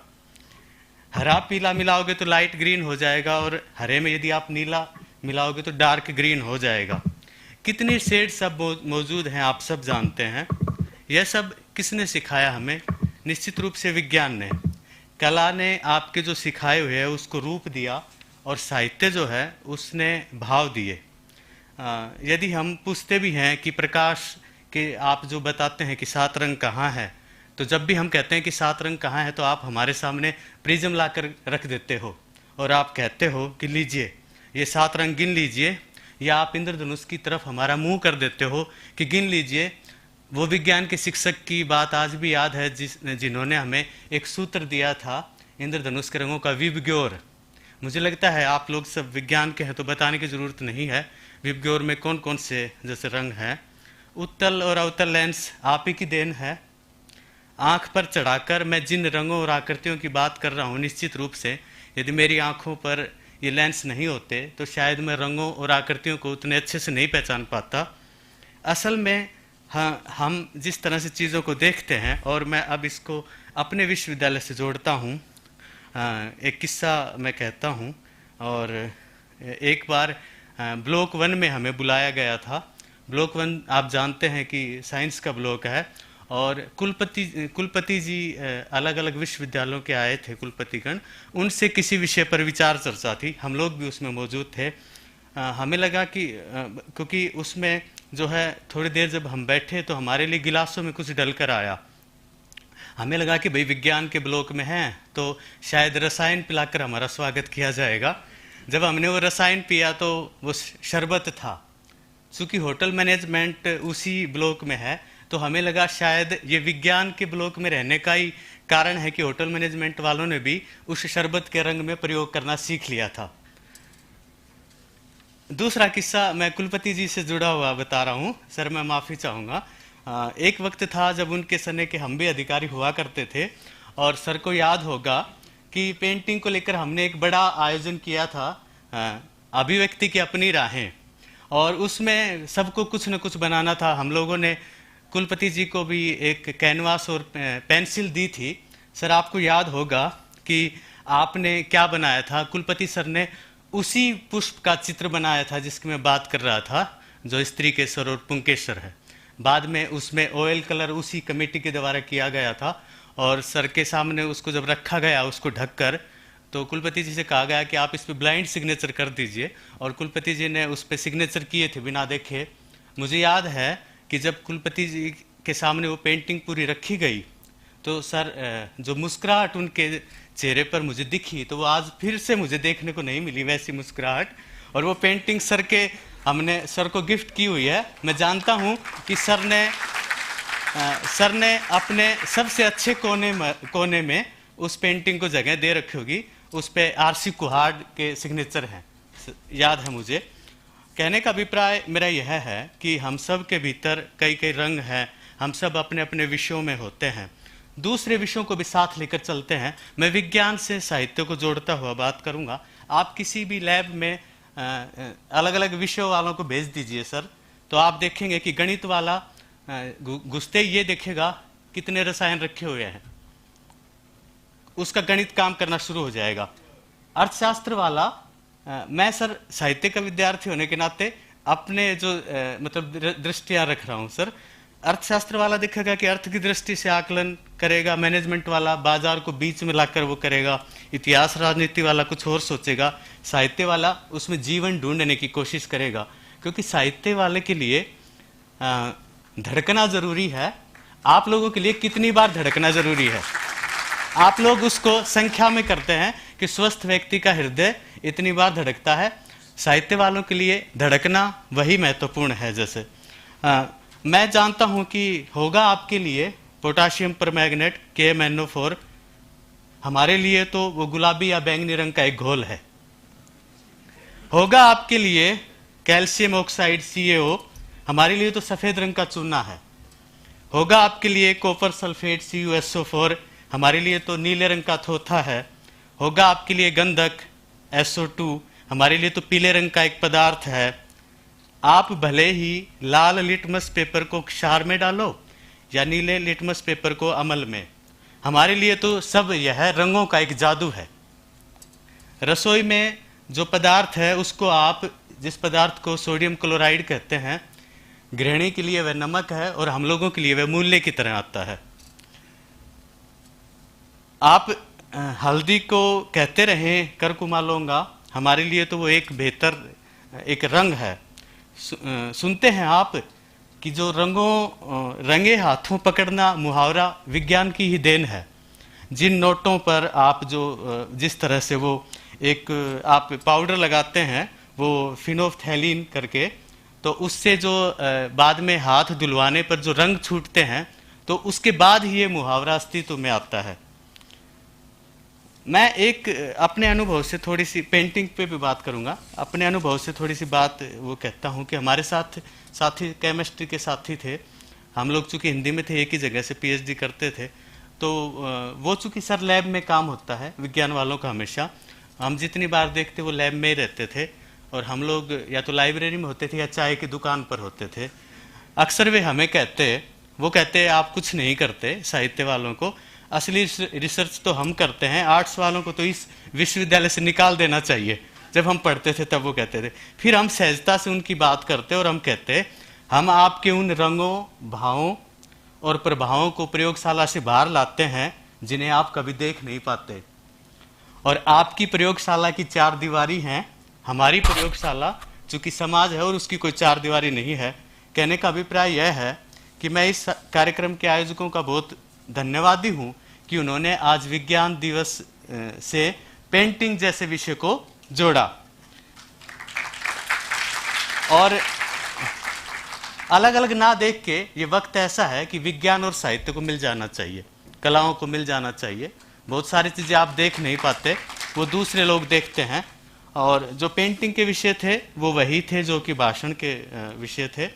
पेंटिंग में जिस तरह से हमने देखी, कोरोना के जो प्रभाव हमें दिखे और जिस तरह की विद्यार्थियों की जो कल्पनाएं दिखी, रंग योजनाएं दिखी, उनकी जो कल्पना शक्ति थी अद्भुत थी, आपके सामने जो चल रही थी, जो हमारे जो वैज्ञानिकों का जो साहस था, हमारे जीवन के जो संघर्ष थे, उनकी जो धड़कनें थी, उन विद्यार्थियों ने मात्र 2 घंटे में जिस तरह से पेंट किया, अपनी भावनाओं को मूर्त रूप में प्रस्तुत किया, इसके लिए मैं ये सोचता हूँ हम लोग मेरे साथ 2 साथी लोग और भी थे, डॉक्टर हरीश जी रसायन विज्ञान विभाग से और दिलीप पटेल जी, हमारा उन विद्यार्थियों का कंपटीशन जो इतना ज़्यादा मतलब एक तरह से कठिन था कि हमारे लिए वो उसके जो परिणाम घोषित करना बड़ा मुश्किल विषय था, लेकिन फिर भी चूंकि एक व्यवस्था है और ये मानते हुए कि उन सब विद्यार्थियों की अच्छी पेंटिंग्स थी निश्चित रूप से, तो विद्यालय स्तर पर जिन 2 विद्यार्थियों को पुरस्कार के लिए योग्य पाया गया, उसमें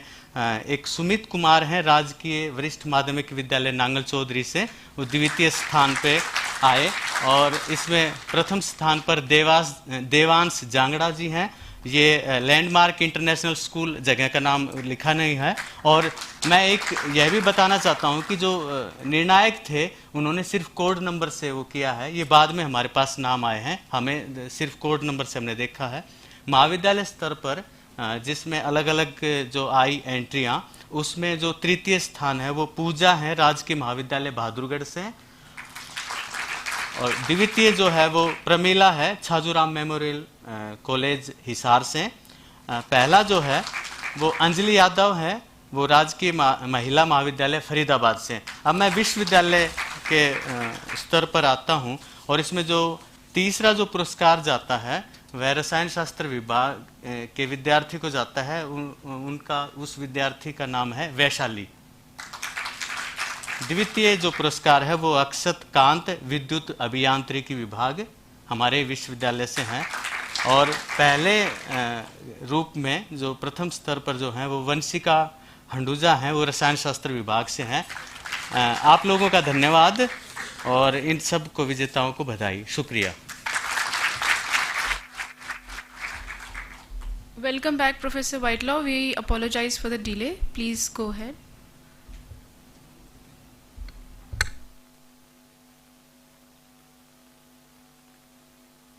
Very much, and apologies for the connectivity from far off Scotland. I'm going to share my presentation with you. I suspect when I do, I will lose other aspects, but here we go. If this is not working, would somebody please tell me? So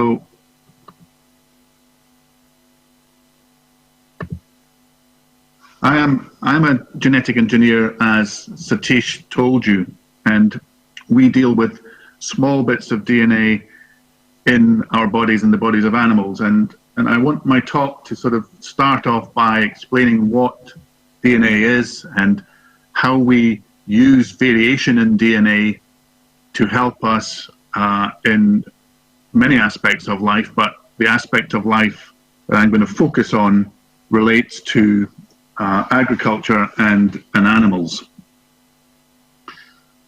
Now, I'm at the Roslin Institute in the University of Edinburgh in Scotland, and we have been working with genetic engineering of livestock for a long time. Today, in this presentation, I would like to pose the question, can genome editing contribute to future livestock production? So I'll explain what genome editing is and give you some flavor of what is possible with it. So what is DNA? And I will try and get my passion through here. I prefer standing in front of an audience where I can move about, I can wave my arms, and I can show the passion, but I will try and get it through on the slides. DNA is this marvelous molecule which all life depends upon. It has evolved over millennium to where we are today, a very complex and diverse entity in all our bodies, in the vast majority of cells in all our bodies. And if we look here, this is the double helix. It comprises of different bits of DNA throughout it. That double helix is already twisted and compacted. It is further condensed into what we call the chromosomes, and we have a series of chromosomes in every nucleus, or the majority of nucleuses in our bodies, whether we are a human being, a plant, a cow, a snake, a tiger, it doesn't matter. We all comprise of DNA. In a human, and I'll come back to this in a minute as well, we have many cells, many nuclei, each containing the same sort of DNA, and approximately 10 to the 14 cells, and I'll come back to that in a minute with this question for you. So in humans, we have 46 of these chromosomes, all with their DNA twisted up and compacted, containing something in the order of 20,000 genes, each gene having a different function when combined and active in different parts of the body, lead to a fully functional, healthy human being. Here are the chromosomes in our own cells, in our own bodies. We have 46, as I indicate. In each cell, if you were able to take the DNA, combine all those chromosomes together, and stretch it out into a very, very fine thread, very, very fine, every cell in our body would carry about a meter of DNA, 1 meter of DNA. So I indicated there are approximately 100 million cells, 10 to the 14 cells in our body. My question, and I'll come back to you with the answer at the end of my talk, is how many times could we stretch the DNA in your body to the moon and back?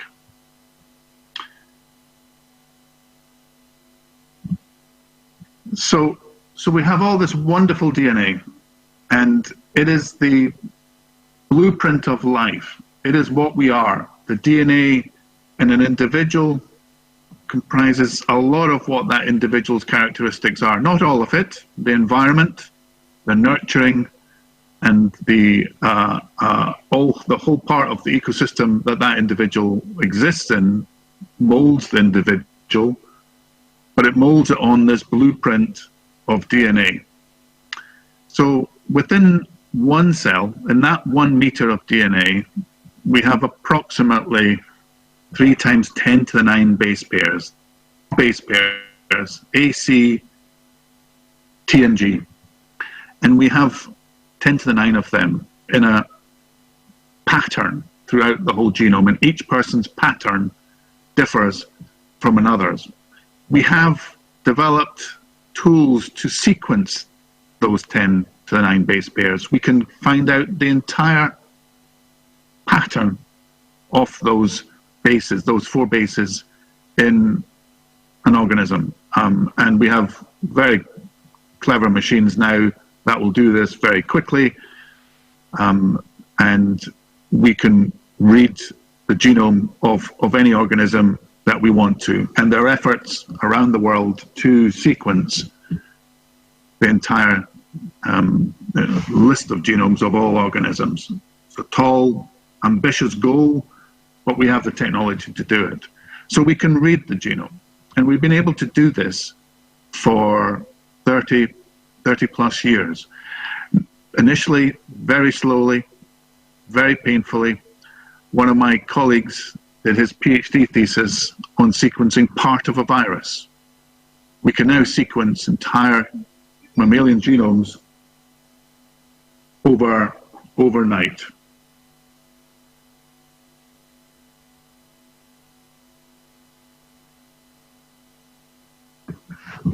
But we don't know exactly what all the bases mean. It's like opening a book in a different language where you can see the letters, but you don't actually know what they all mean. It's not quite as bad as that. We have identified the 20,000 genes. There may be more. There may be variations on these genes we've not found, but we certainly do not know what they all do.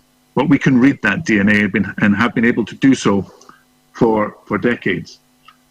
Where the revolution has just happened, and what I'm going to focus the talk on, is the diagram on the right. This here. Here's your DNA. It's been opened up so that this enzyme can come in and cut it. This enzyme is called CRISPR-Cas9. It stands for it's an enzyme that can target specific parts of the genome and cut it. And with that cut comes a repair mechanism, and that repair mechanism can change the bases. So if you had remember there are 4 bases, A, C, T, and G. If you had ACTG at one site, you can change that to ACCG or ATTG or TTT. We can now rewrite the genome. Even though we don't understand what the whole genome tells us, we now have the tools whereby we can go in and rewrite it. And as I said, that's what this talk is about. This is where I am, or very close to this, since I'm currently at home.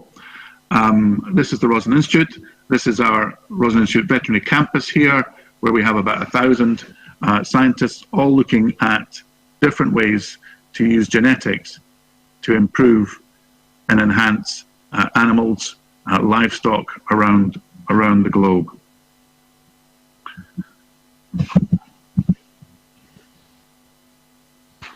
Pardon me, 1 second. I seem to have jumped my talk here. Okay, that was me pressing the wrong button. My apologies. So we're in the era of rewriting the genome. We can correct or change a sequence. In the context of ourselves, we can use this in very, very precise surgical tool to help disease, to help change the disease state in a human being. And there are clinical trials underway at the minute in multiple countries around the world. When it comes to why you would want to do this, I mentioned disease, but the talk is going to be around not disease in human beings, but disease in animals, in livestock and farmed animals. Here we have our DNA double helix. Here are our bases, ACTG, as I showed. And evolution, and this is a humorous cartoon about that to show how man has evolved from apes into a mobile phone carrying organism. Mutations happen all the time. They can be what's called point or frame shift, transition, transversion, insertion, deletion. It doesn't matter. They all create difference in the genetic makeup of the animal, the genome, and in doing so allows individuals to be different, and in the context of agriculture allows us to identify more productive, more healthy, more able animals for the next generation. We've been using genetic variation in animals since we first started to interact with them. The earliest interaction, the earliest domestication of an animal is the dog, which evolved from this rather fierce-looking animal here, the wolf. And now we have a huge diversity of dog breeds. Their genetics is still very close to the original wolf, but they've all gained variation which we have selected on to give us the breeds we want. The same happens in agriculture. Here are some sheep breeds. Recognize. The ability to have genetic variation in agriculture allows us to breed animals with specific traits that we see advantageous. In the case of sheep, it could be for wool, it might be for wool, it might be for wool, it might be for meat, it might be in some countries for milk. And we have chosen, pending our preferences, these different breeds. In India, you'll see this every day, and the glorious diversity of livestock that you have.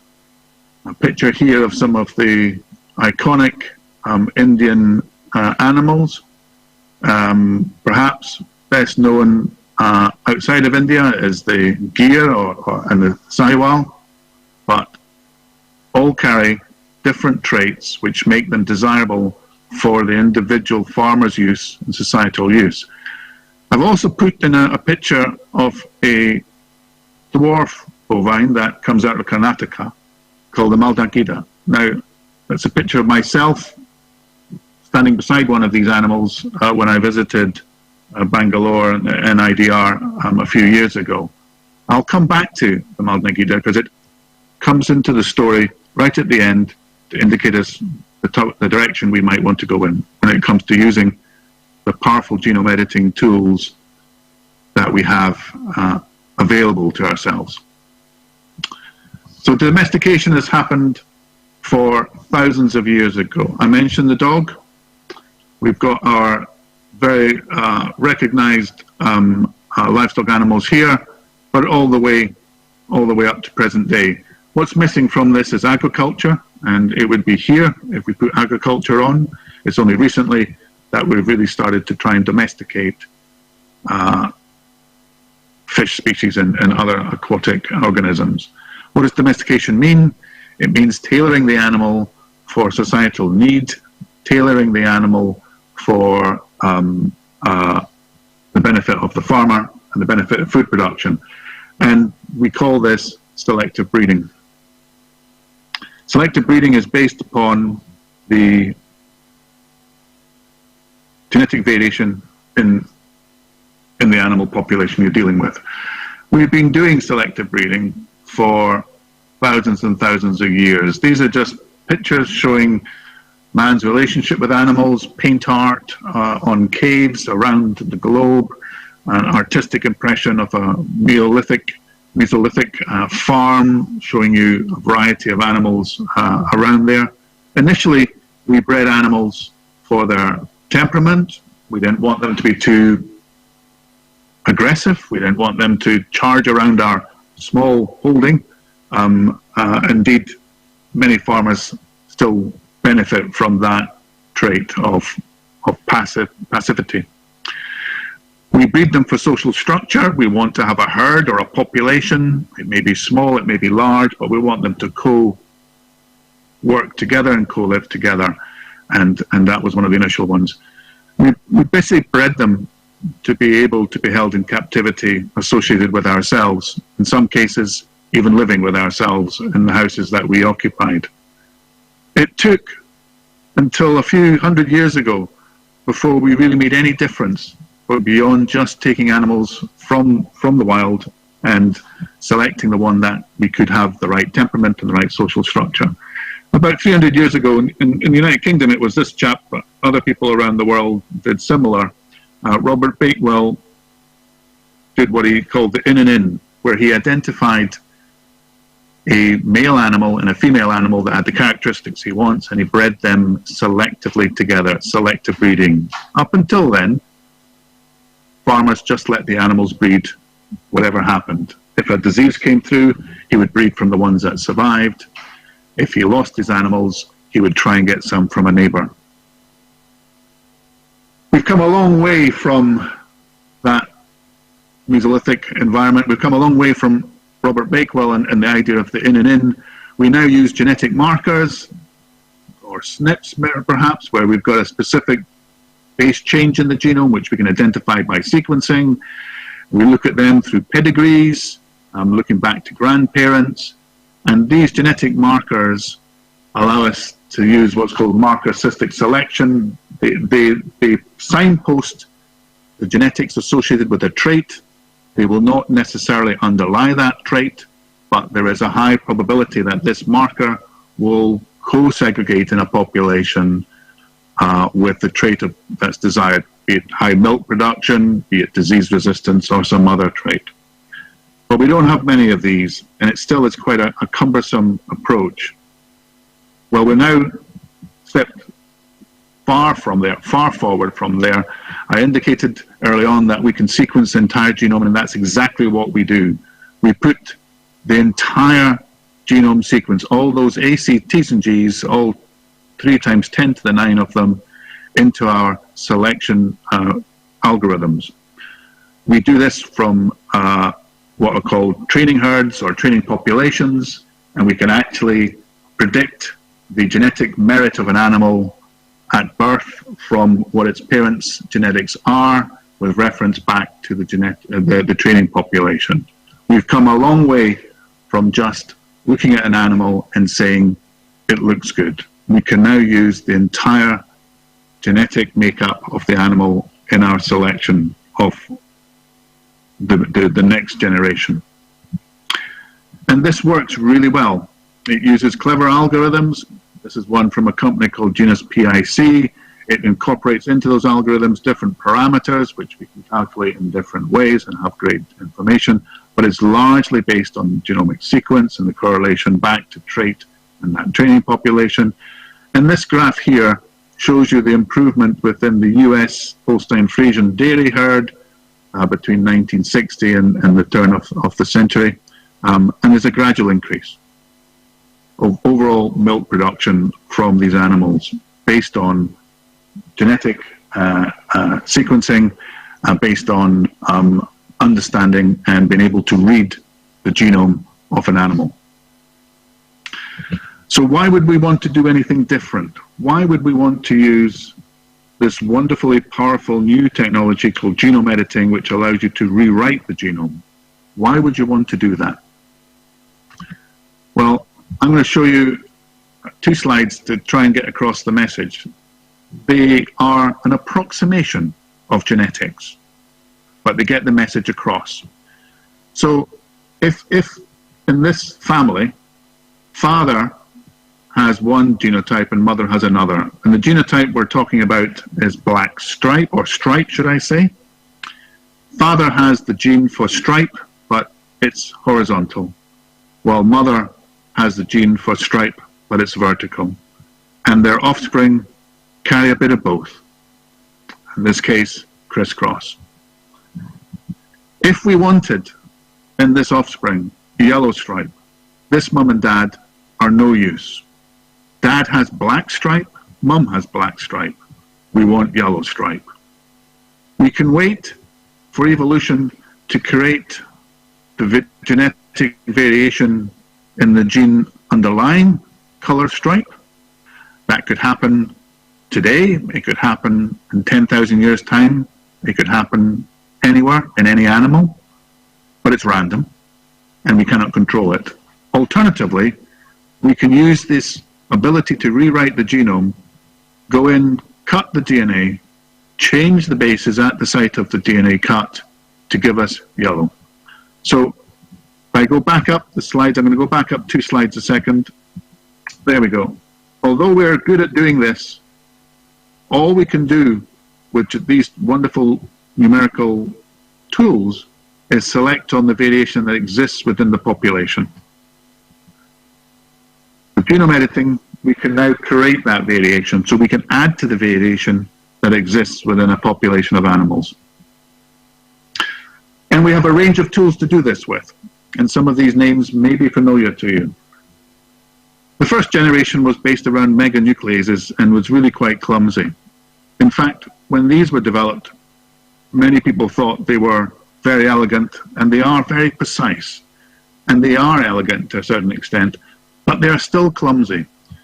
ZFN stands for zinc finger nuclease, TALEN stands for transcription effector like effector nuclease. They both do the same thing. This is the enzyme, it's called FOC1. It will cut the DNA at a precise site. Once you cut that DNA, the mechanisms, the proteins that are already in your body, already in every cell, every nucleus, will repair it, because cut DNA is not good news for a cell. So we have the machinery inside the cell which will repair the cut, normal machinery, proteins that are normally there, factors and functions which are normally present within the cell will repair this. And it's our ability to control that repair that allows us to rewrite the genome. When you control it through a process called non-homologous enjoining, you will create a small deletion or a small insertion exactly at the site of the cut. If you use a process called homology-dependent repair, it's a much more elegant. There is a donor template which defines the sequence that is used to repair the cut site. In both ways, we can mimic all the mutations which normally happen in evolution: point, frame shift, transition, transversion, insertion, deletion. Genome editing tools allow us to create specific genetic variation in an organism, and that genetic variation is exactly the same type of genetic variation that evolution creates. The tools themselves were developed by these two ladies, Emmanuel Charpentier and Jennifer Doudna, one in Germany, one in the US, and last year they won the Nobel Prize for this achievement. It is a groundbreaking technology, genome editing, very much worthy of winning the Nobel Prize, and my congratulations to both of these, and very, very smart and influential individuals. What they did and why it's so important is they identified a different type of genome editor. Without going into the detail, this one relies on a different subcomponent. It's called RNA. And why it's so important is it's built on a natural bacterial defense mechanism. Why it's so important, so powerful, why it's a revolution. Yes, it's efficient and precise. And some of the other genome editing tools are efficient and precise as well. This one, CRISPR-Cas9, CRISPR stands for Clustered Regulatory Interspaced Short Palindromic Repeats, is that it's extremely easy to use. It's extremely versatile. And what that means is it's accessible to many, and many can do more. And it has led to a revolution in any lab working with molecular genetics around the world, and it's already starting to see applications appearing both in medicine and, as I'll tell you in a minute, in farming and agriculture. We can use these tools to generate genome-edited farmed animals. On this slide, these animals are all genome-edited. This animal is genome-edited. These animals are genome-edited. These are just illustrations from the web, but all these species have been genome-edited, be it cattle, both dairy and beef, be it poultry, and now the aqua species. We can apply this technology across the entire range of farmed animal species that we use around the world. I want to give you two examples. And the first one is an illustration of what's possible. And the second one, I think, is the direction of travel for much of the activity and is the main point of my talk. So the polled locus relates to whether a Holstein, or any animal, any farmed animal, carries horns. And around the world, the Holstein Friesian remains the majority milk-producing animal in at least the majority of countries. Holstein Friesian animals, the vast majority of them, have horns. But because of the husbandry practices that we use within milking parlours, both for the safety of the animal, but also the safety of the handler, these horns are removed at an early age from the animal. They are cut off or otherwise removed. Albeit a relatively transient operation, is extremely distressful to the animal, it's extremely distressful to the farmer having to do it. We know what the genetics is underlying the polled locus, and a company in the States called Recombinetics a few years ago applied genome editing technology to create what are called pulled animals. Here's a news article about them, and this is them now being relocated into California in the UC Davis department. So we can use genome editing to create a physical change like removing horns, and it has distinct welfare advantages for the animal. But we can also use it for disease resistance. And the example I'm going to show you is for pigs. At Roslin in the UK and in Europe, we have pigs are a large part of our farming practice. From an animal to set up and prove technology, they have the advantage of large litters and relatively short regeneration times. Within the pork industry, there are many hurdles to pig production, with the largest being disease. And there are a variety of diseases which affect pig production. One of them goes by this gloriously long name of porcine reproductive and respiratory syndrome virus. It costs around the world, well, it costs within Europe billions of euros of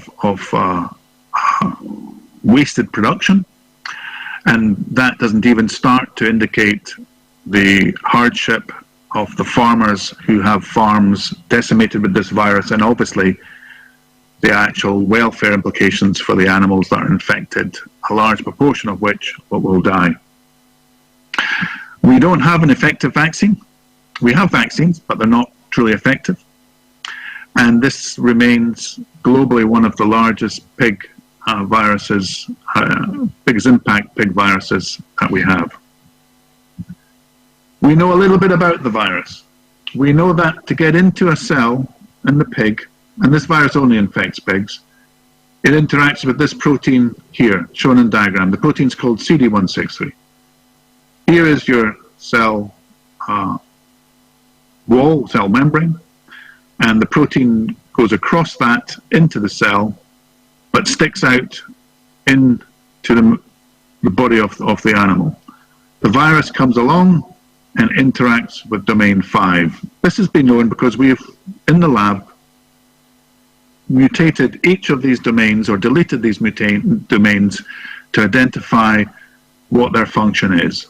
And we can do that in a lab environment in cells. So we know that this virus PERS interacts with domain 5, as we call it. I'm going to show you a little cartoon here. So here's your protein, here's the cell, here's inside the cell, here are the domains sticking out, and here is the nasty virus.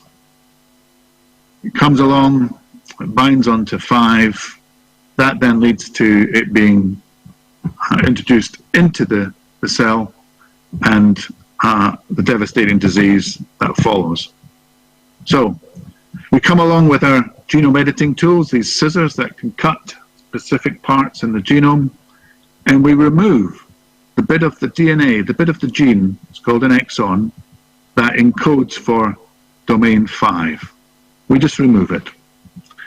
We now have a protein that looks like this. Very similar, but there's no domain 5. Along comes the virus, and it cannot bind, and therefore it does not infect the cell, and therefore there is no disease.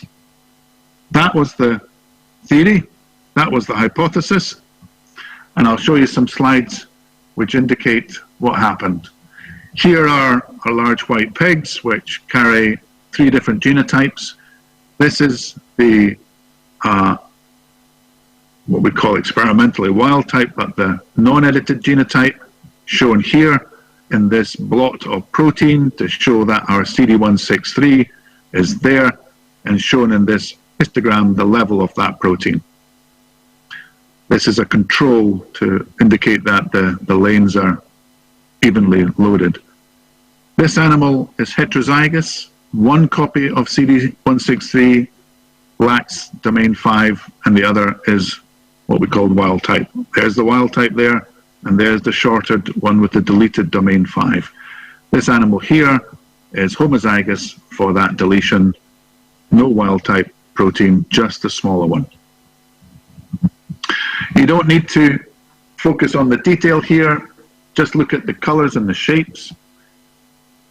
Here we have our non-edited, here we have our heterozygote, and here we have our homozygote.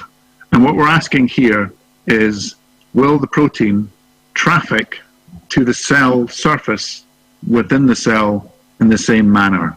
And you can see that these images are very, very similar to each other, so they do. So we have not affected the movement of the protein in the cell by doing this deletion. This now tells us about how cells within the body differentiate into immune functioning cell called a macrophage, an essential component of our immune system.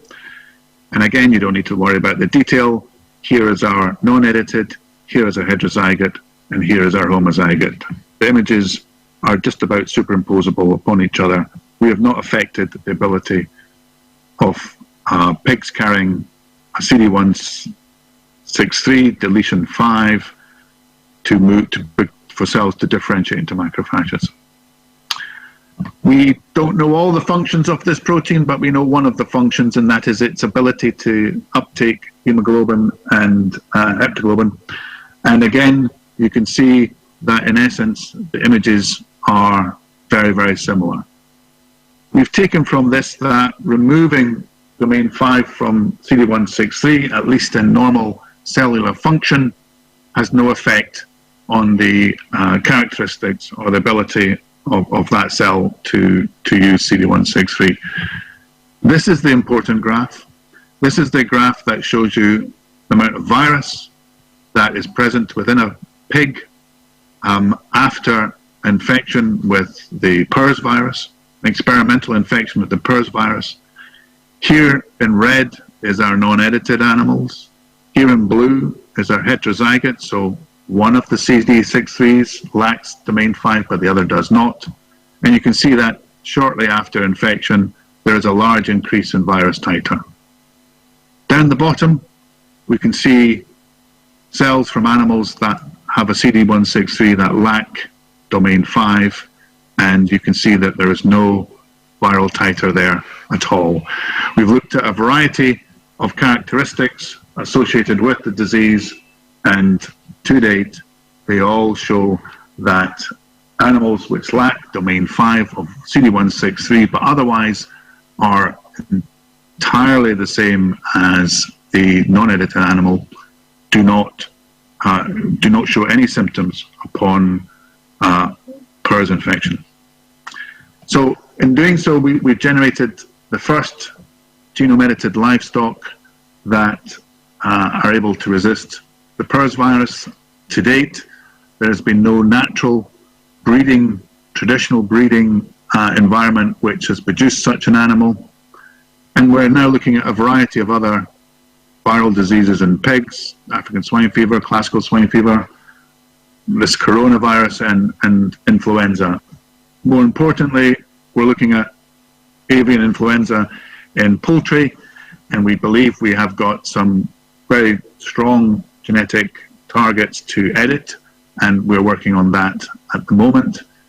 In bovines, we're just starting, and we're looking at this virus to allow us to establish the technology, but it's this virus which I think is most interesting, not only from an Indian perspective, but also from a world perspective. Foot and mouth disease virus has a huge toll on the ability of bovines around the world to contribute to our food supply. And there are just some numbers here, really quite enormous numbers here, indicating what this might be. I bring you back to the early image I showed you of my visit to Bangalore and the Maldagira animal. Why is it there? Well, that breed, that dwarf mountain breed, along with some other breeds in India, have more than an anecdotal history of being able to be more resistant to disease infection. In particular with Maldagira, that resistance is associated with FMDV.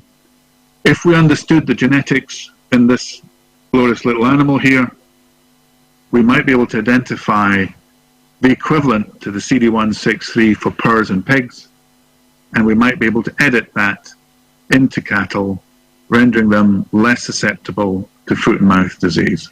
And I would propose that that would be an incredible step forward. So in these last few slides, I've got three messages. My first message is, can genome editing contribute to future livestock production? I think it can. I think we've illustrated how with PRRS.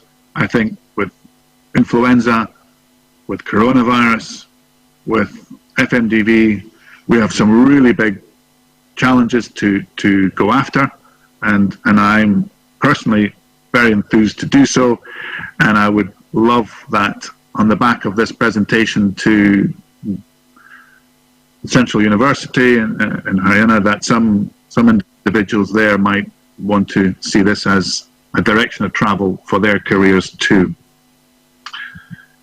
The next message is, and it's bigger than just livestock, we are in the era of rewriting the genome. There already are clinical trials happening in humans using this technology. It is an incredibly powerful technology, the genome editors, and I encourage anybody who's interested in medicine or indeed agriculture or just in basic science to embrace thinking around how we could use genome editing for society going forward. And I go back to my last, basically my last slide apart from one image, and the question I posed at the start. If you have 1 meter of DNA, or very, very fine thread, but if you have 1 meter of DNA in every cell in your body, and you have 10 to the 14 cells in your body, that means you have something in the range of 100,000 million kilometers of DNA in your body. The moon is a mere 384,000 kilometers away, which means that, in theory, the DNA in your body could go to the moon and back about 1 lakh times, which even, and every time I do this sum and present it, still absolutely staggers me. We have a wonderful molecule inside us called DNA. It makes us what we are. We can read it, and now we can rewrite it. These are very powerful technologies which society has to use for its benefit and not its detriment. I will now finish with showing you the slide of East of Bush campus, and when Satish was at University of Edinburgh, this was not anywhere near as developed as it is now, but I welcome anyone to visit Edinburgh, who is visiting Edinburgh, to come and explore what we have available within our animal and veterinary campus just on the outskirts of Edinburgh. And with that, I will stop my presentation and happily answer any questions that you and colleagues might have. Thanks. Thanks, Bruce, for making a very complex topic very easy, and particularly the last slide, and that anybody can travel to moon now, and you know how to go. On a serious note, a couple of questions, quick questions, particularly from the non-specialists. To sum up the talk, what Bruce has given, that not only during the last 30 years we can understand the genome or the genetic material, we can change it will, just like working or drawing board, just like engineers, and that's why we call it genetic engineers.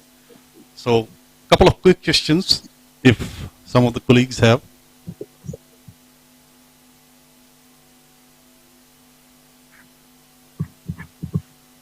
Yes, this one, Dr. Jaswant. Pass on the mic.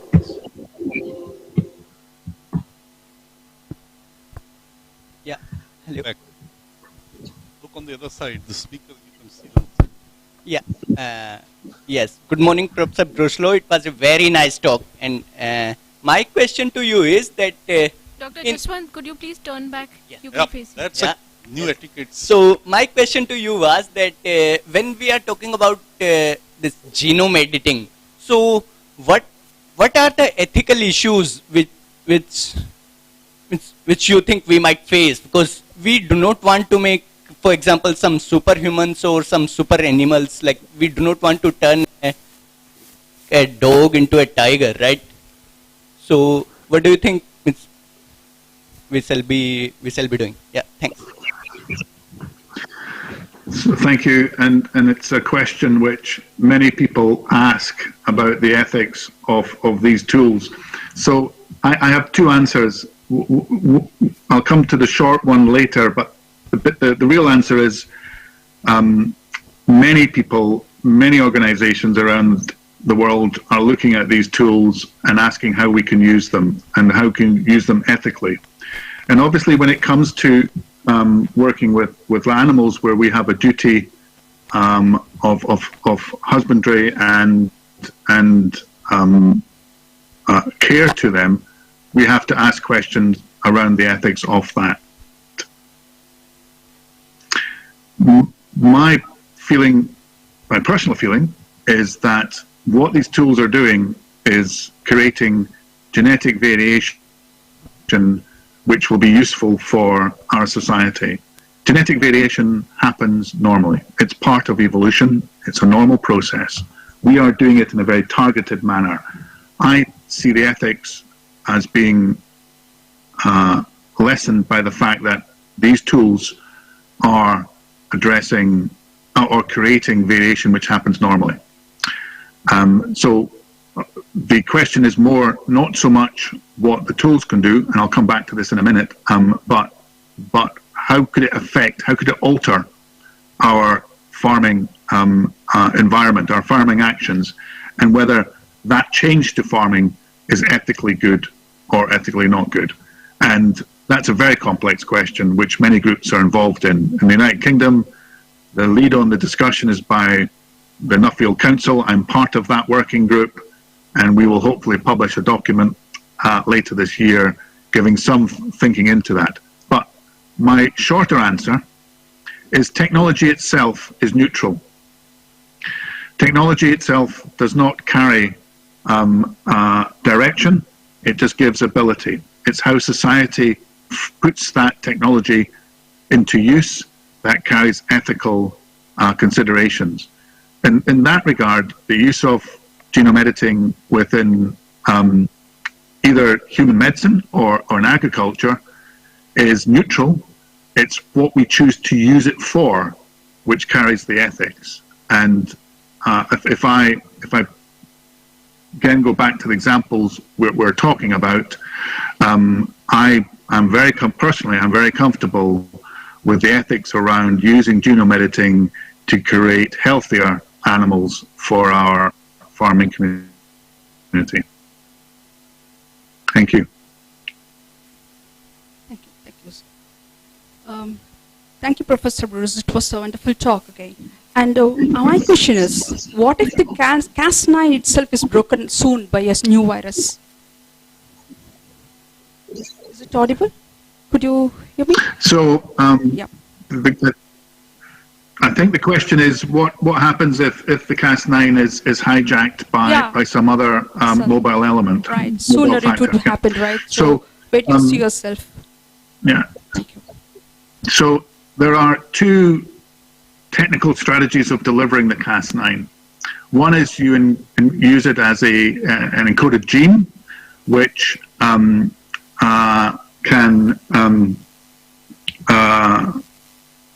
be transcribed and translated and produce the Cas9 as a protein. And the other way is you introduce it as a protein. Now, the latter, I think, is very safe because the other element will not be able to pick up the protein per se, and if it does pick up a protein, the half-life of that protein will lead to its disappearance very, very quickly. If you're using an approach that encodes as a gene, there is both the opportunity of mutation of the Cas9 and the opportunity that some element could pick it up, and that remains the formal risk. I suppose there is some evidence to say from the bacterial world that That hasn't happened yet, but that is no way to say that it could not happen in the future. And I therefore think when we come to regulate the technology, I think we have to take into consideration the technical approach that is being used. Thank you. Okay, any other questions? Okay, if not, then I take this opportunity to thank Professor Booth Vaitla on behalf of the Central University of Haryana, on behalf of the Vice Chancellor, and thank you, Bruce, for what a wonderful talk and updating us that what is happening in genome editing lately. Thank you very much, and we are looking forward to your visit sometime when the coronavirus allows and there will be opportunities for you to travel, and we look forward to that. So thank you very much for your nice talk. Back to the organizers. Thank you for the opportunity.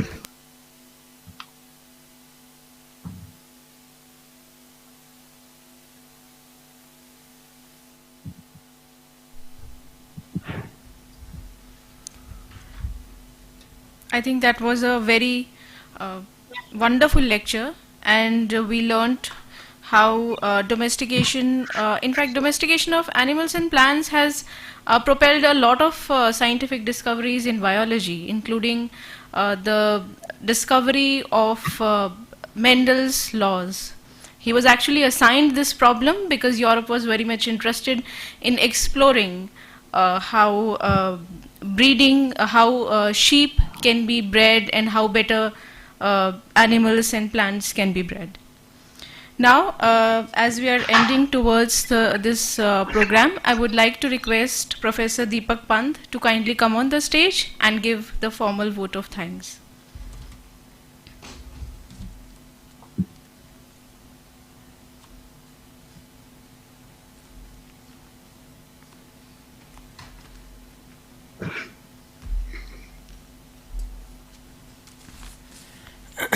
Good afternoon to all. I feel very happy to deliver a formal vote of thanks for today's very auspicious function of Science Day. Science is all the way the blessing towards the country, and any country can grow only if science is growing. That is the main motive behind such functions. Future of science, technology and innovation can be bright if we respect the concept of Make in India and respect our indigenous science and indigenous scientists.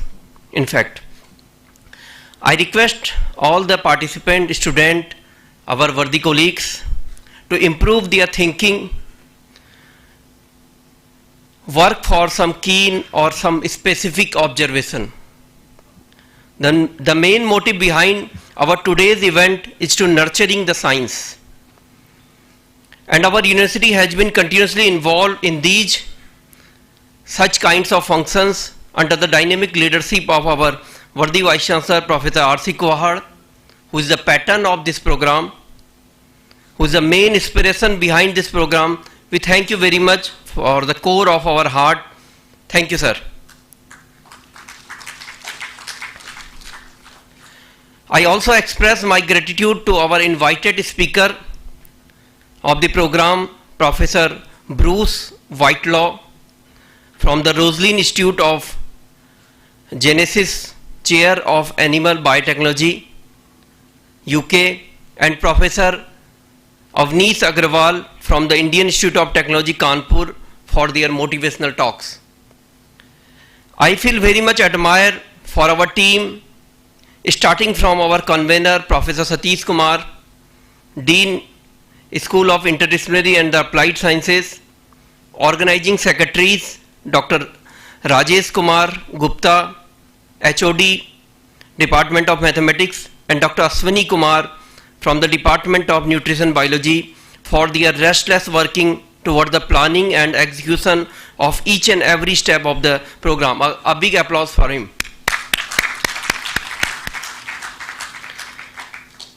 I express my thanks to our advisory committee member, Professor Neelam Sangwan, Department of Biotechnology, Dr. Ajay Kumar Bansal, Dean SOET, Dr. Sunil Kumar, Department of Physics, Dr. Gunjan Goyal, Department of Microbiology.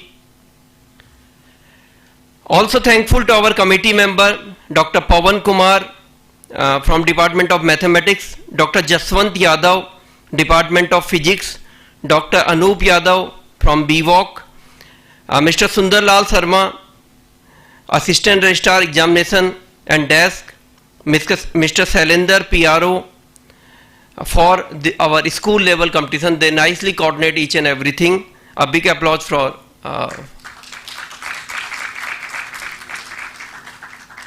I also thankful to our purchase committee members, Dr. Jitendra Saini from Department of Microbiology, Dr. Rajiv S. Menon from Department of Chemistry, Dr. Ejaz Ansari from Department of Chemistry, Dr. Devinder Kumar from Department of Statistics, Mr. Paramjit Singh from as a finance nominee.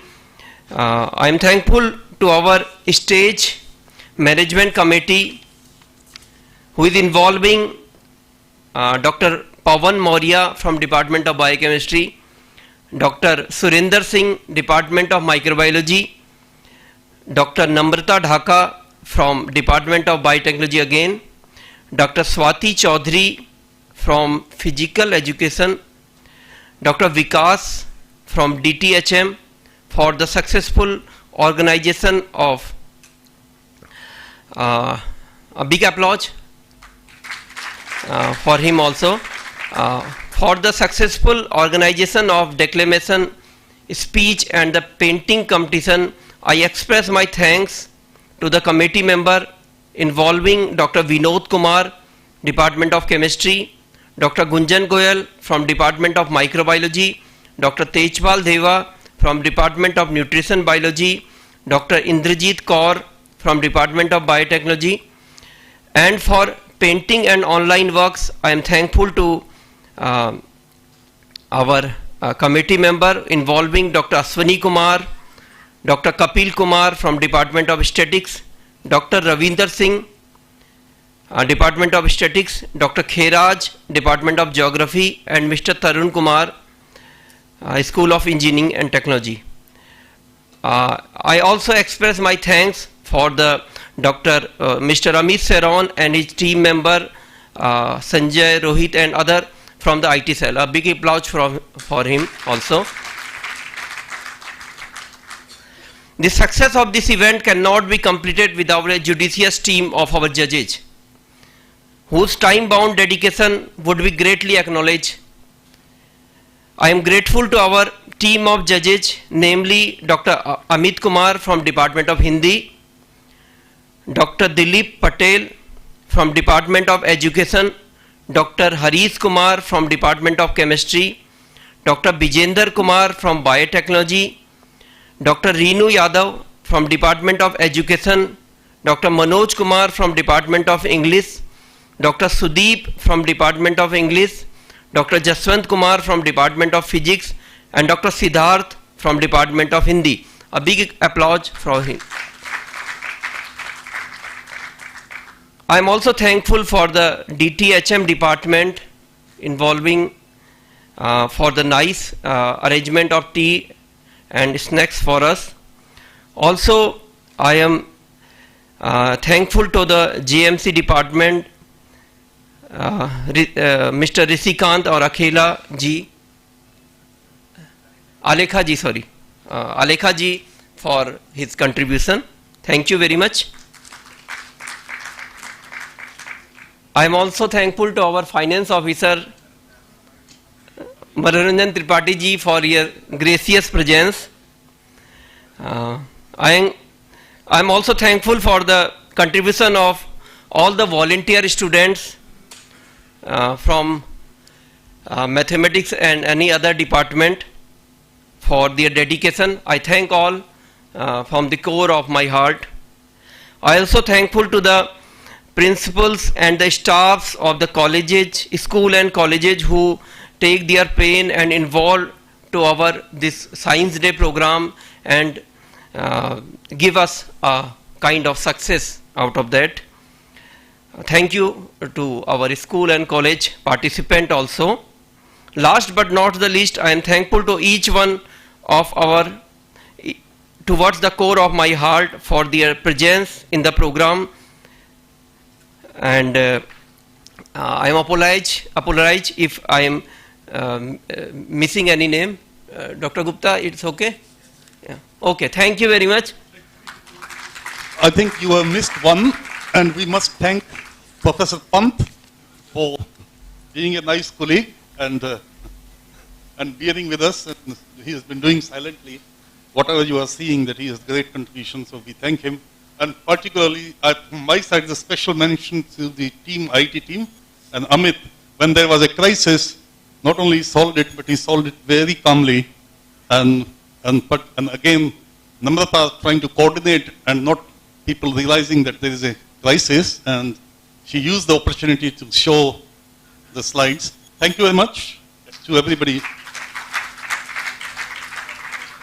हाँ जी, अभी मेरे को पता लगा है biochemistry के 3 volunteer हैं, तो अपने मोदी जी कह रहे हैं उनको स्पेशल थैंक्स.